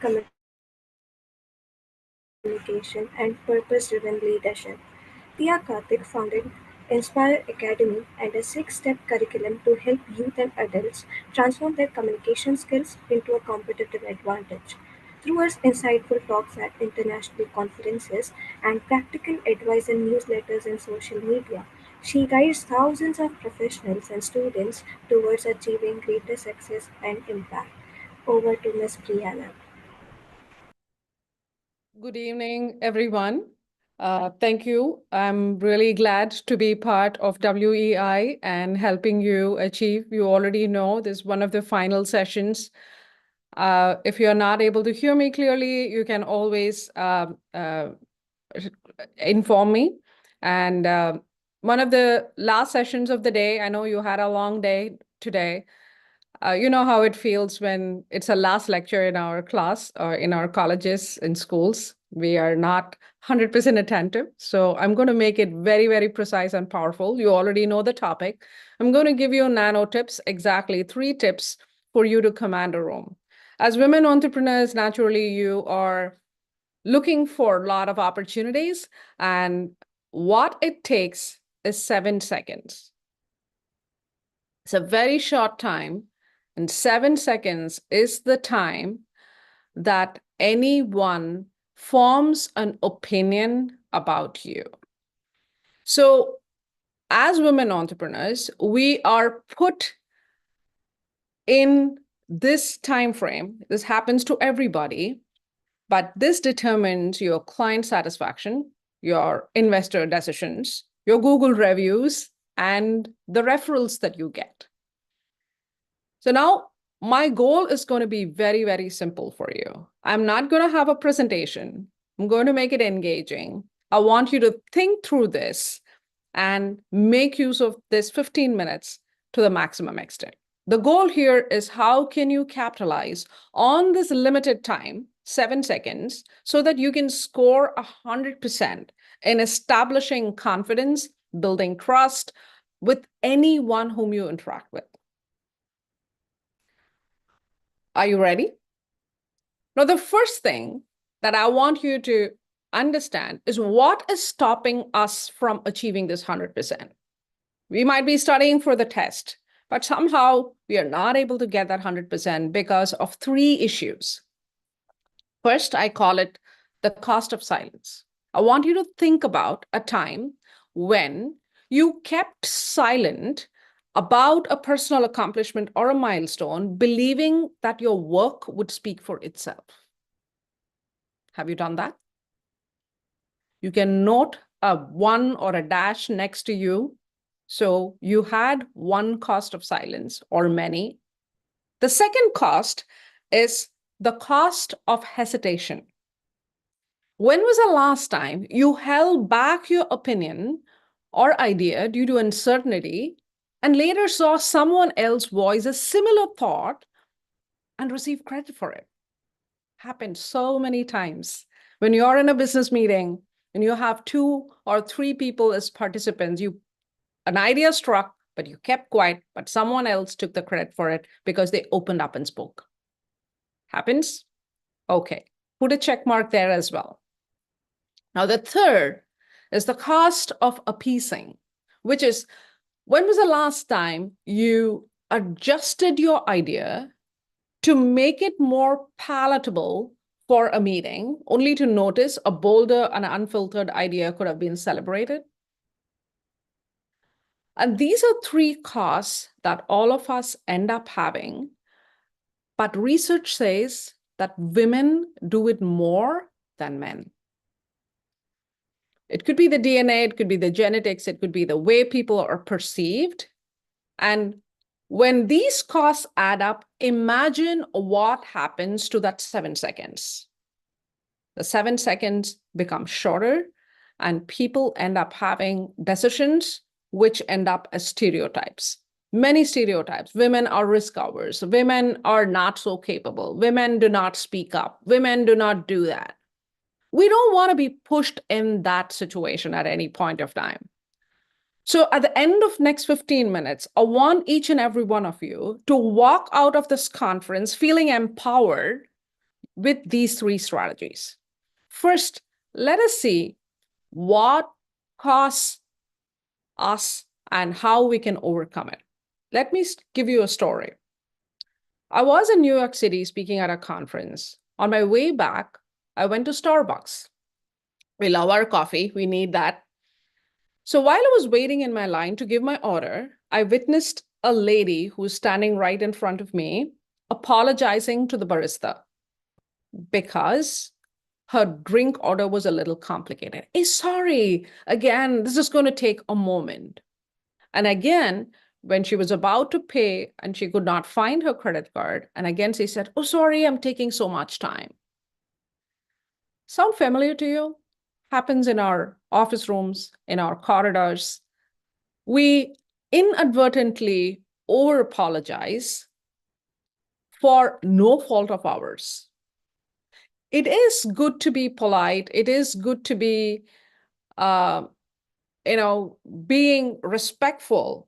But at any point of time, we don't want to be over-apologizing for no fault of ours. Imagine what would happen to a captain of a ship who says that apologizing for every direction that you took. People will undermine it. So what can we do? Instead of saying, sorry, I might be doing this, we do that in meetings. Instead, use the word, I believe. I believe this approach works better. I suggest this instead of that. I'm sorry, my idea might be wrong.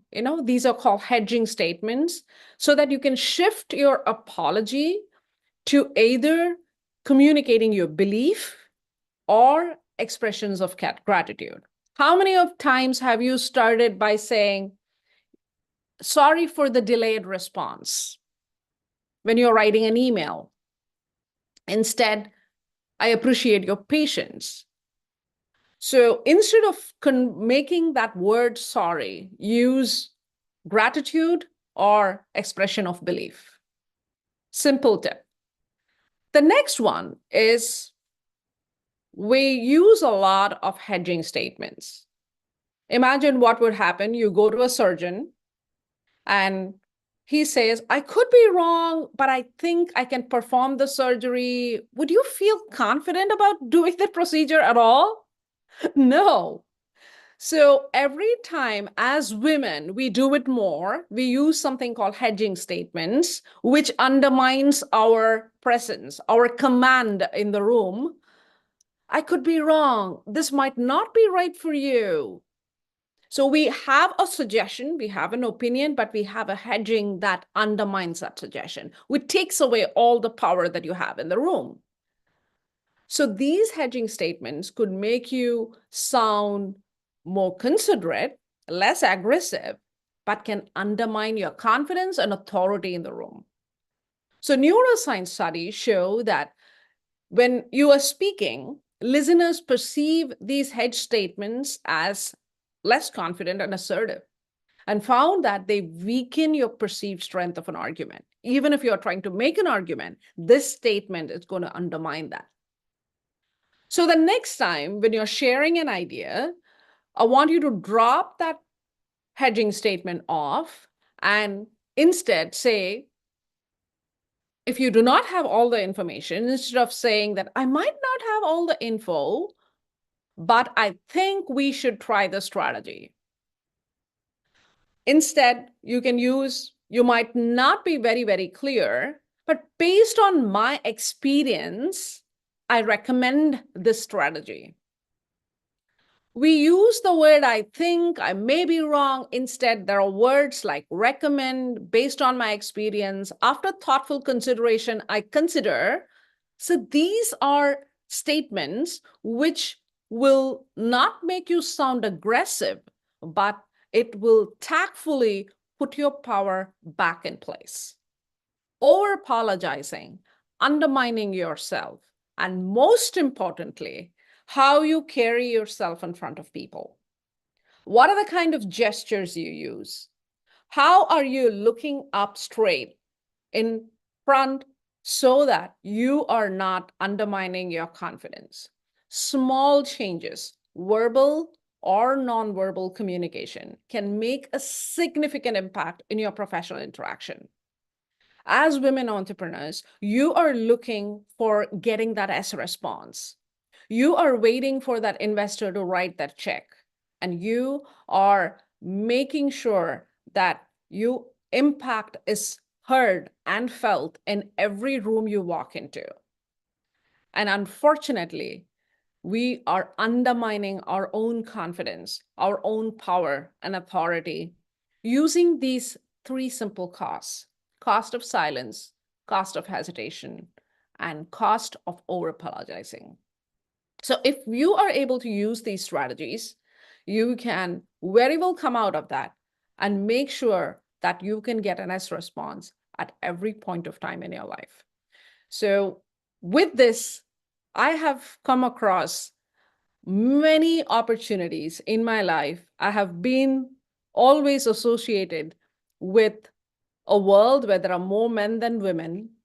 And what I have seen is following these has helped me grow. It has helped people listen to me. Whenever I walk into a room, whenever I suggest my idea, whenever I put things across, I make sure that I use the power and confidence to feel heard. So I hope you would be able to use these strategies and make use of the power that you have and project it in front of people. So with that, if you have any questions, I'll be happy to answer it. And you can put those questions on the chat. I'll be available. But if you have more questions, you can always reach out to me. I'm available on LinkedIn. You can search for Priya Karthik, and I'll be happy to help you in any way. Thank you.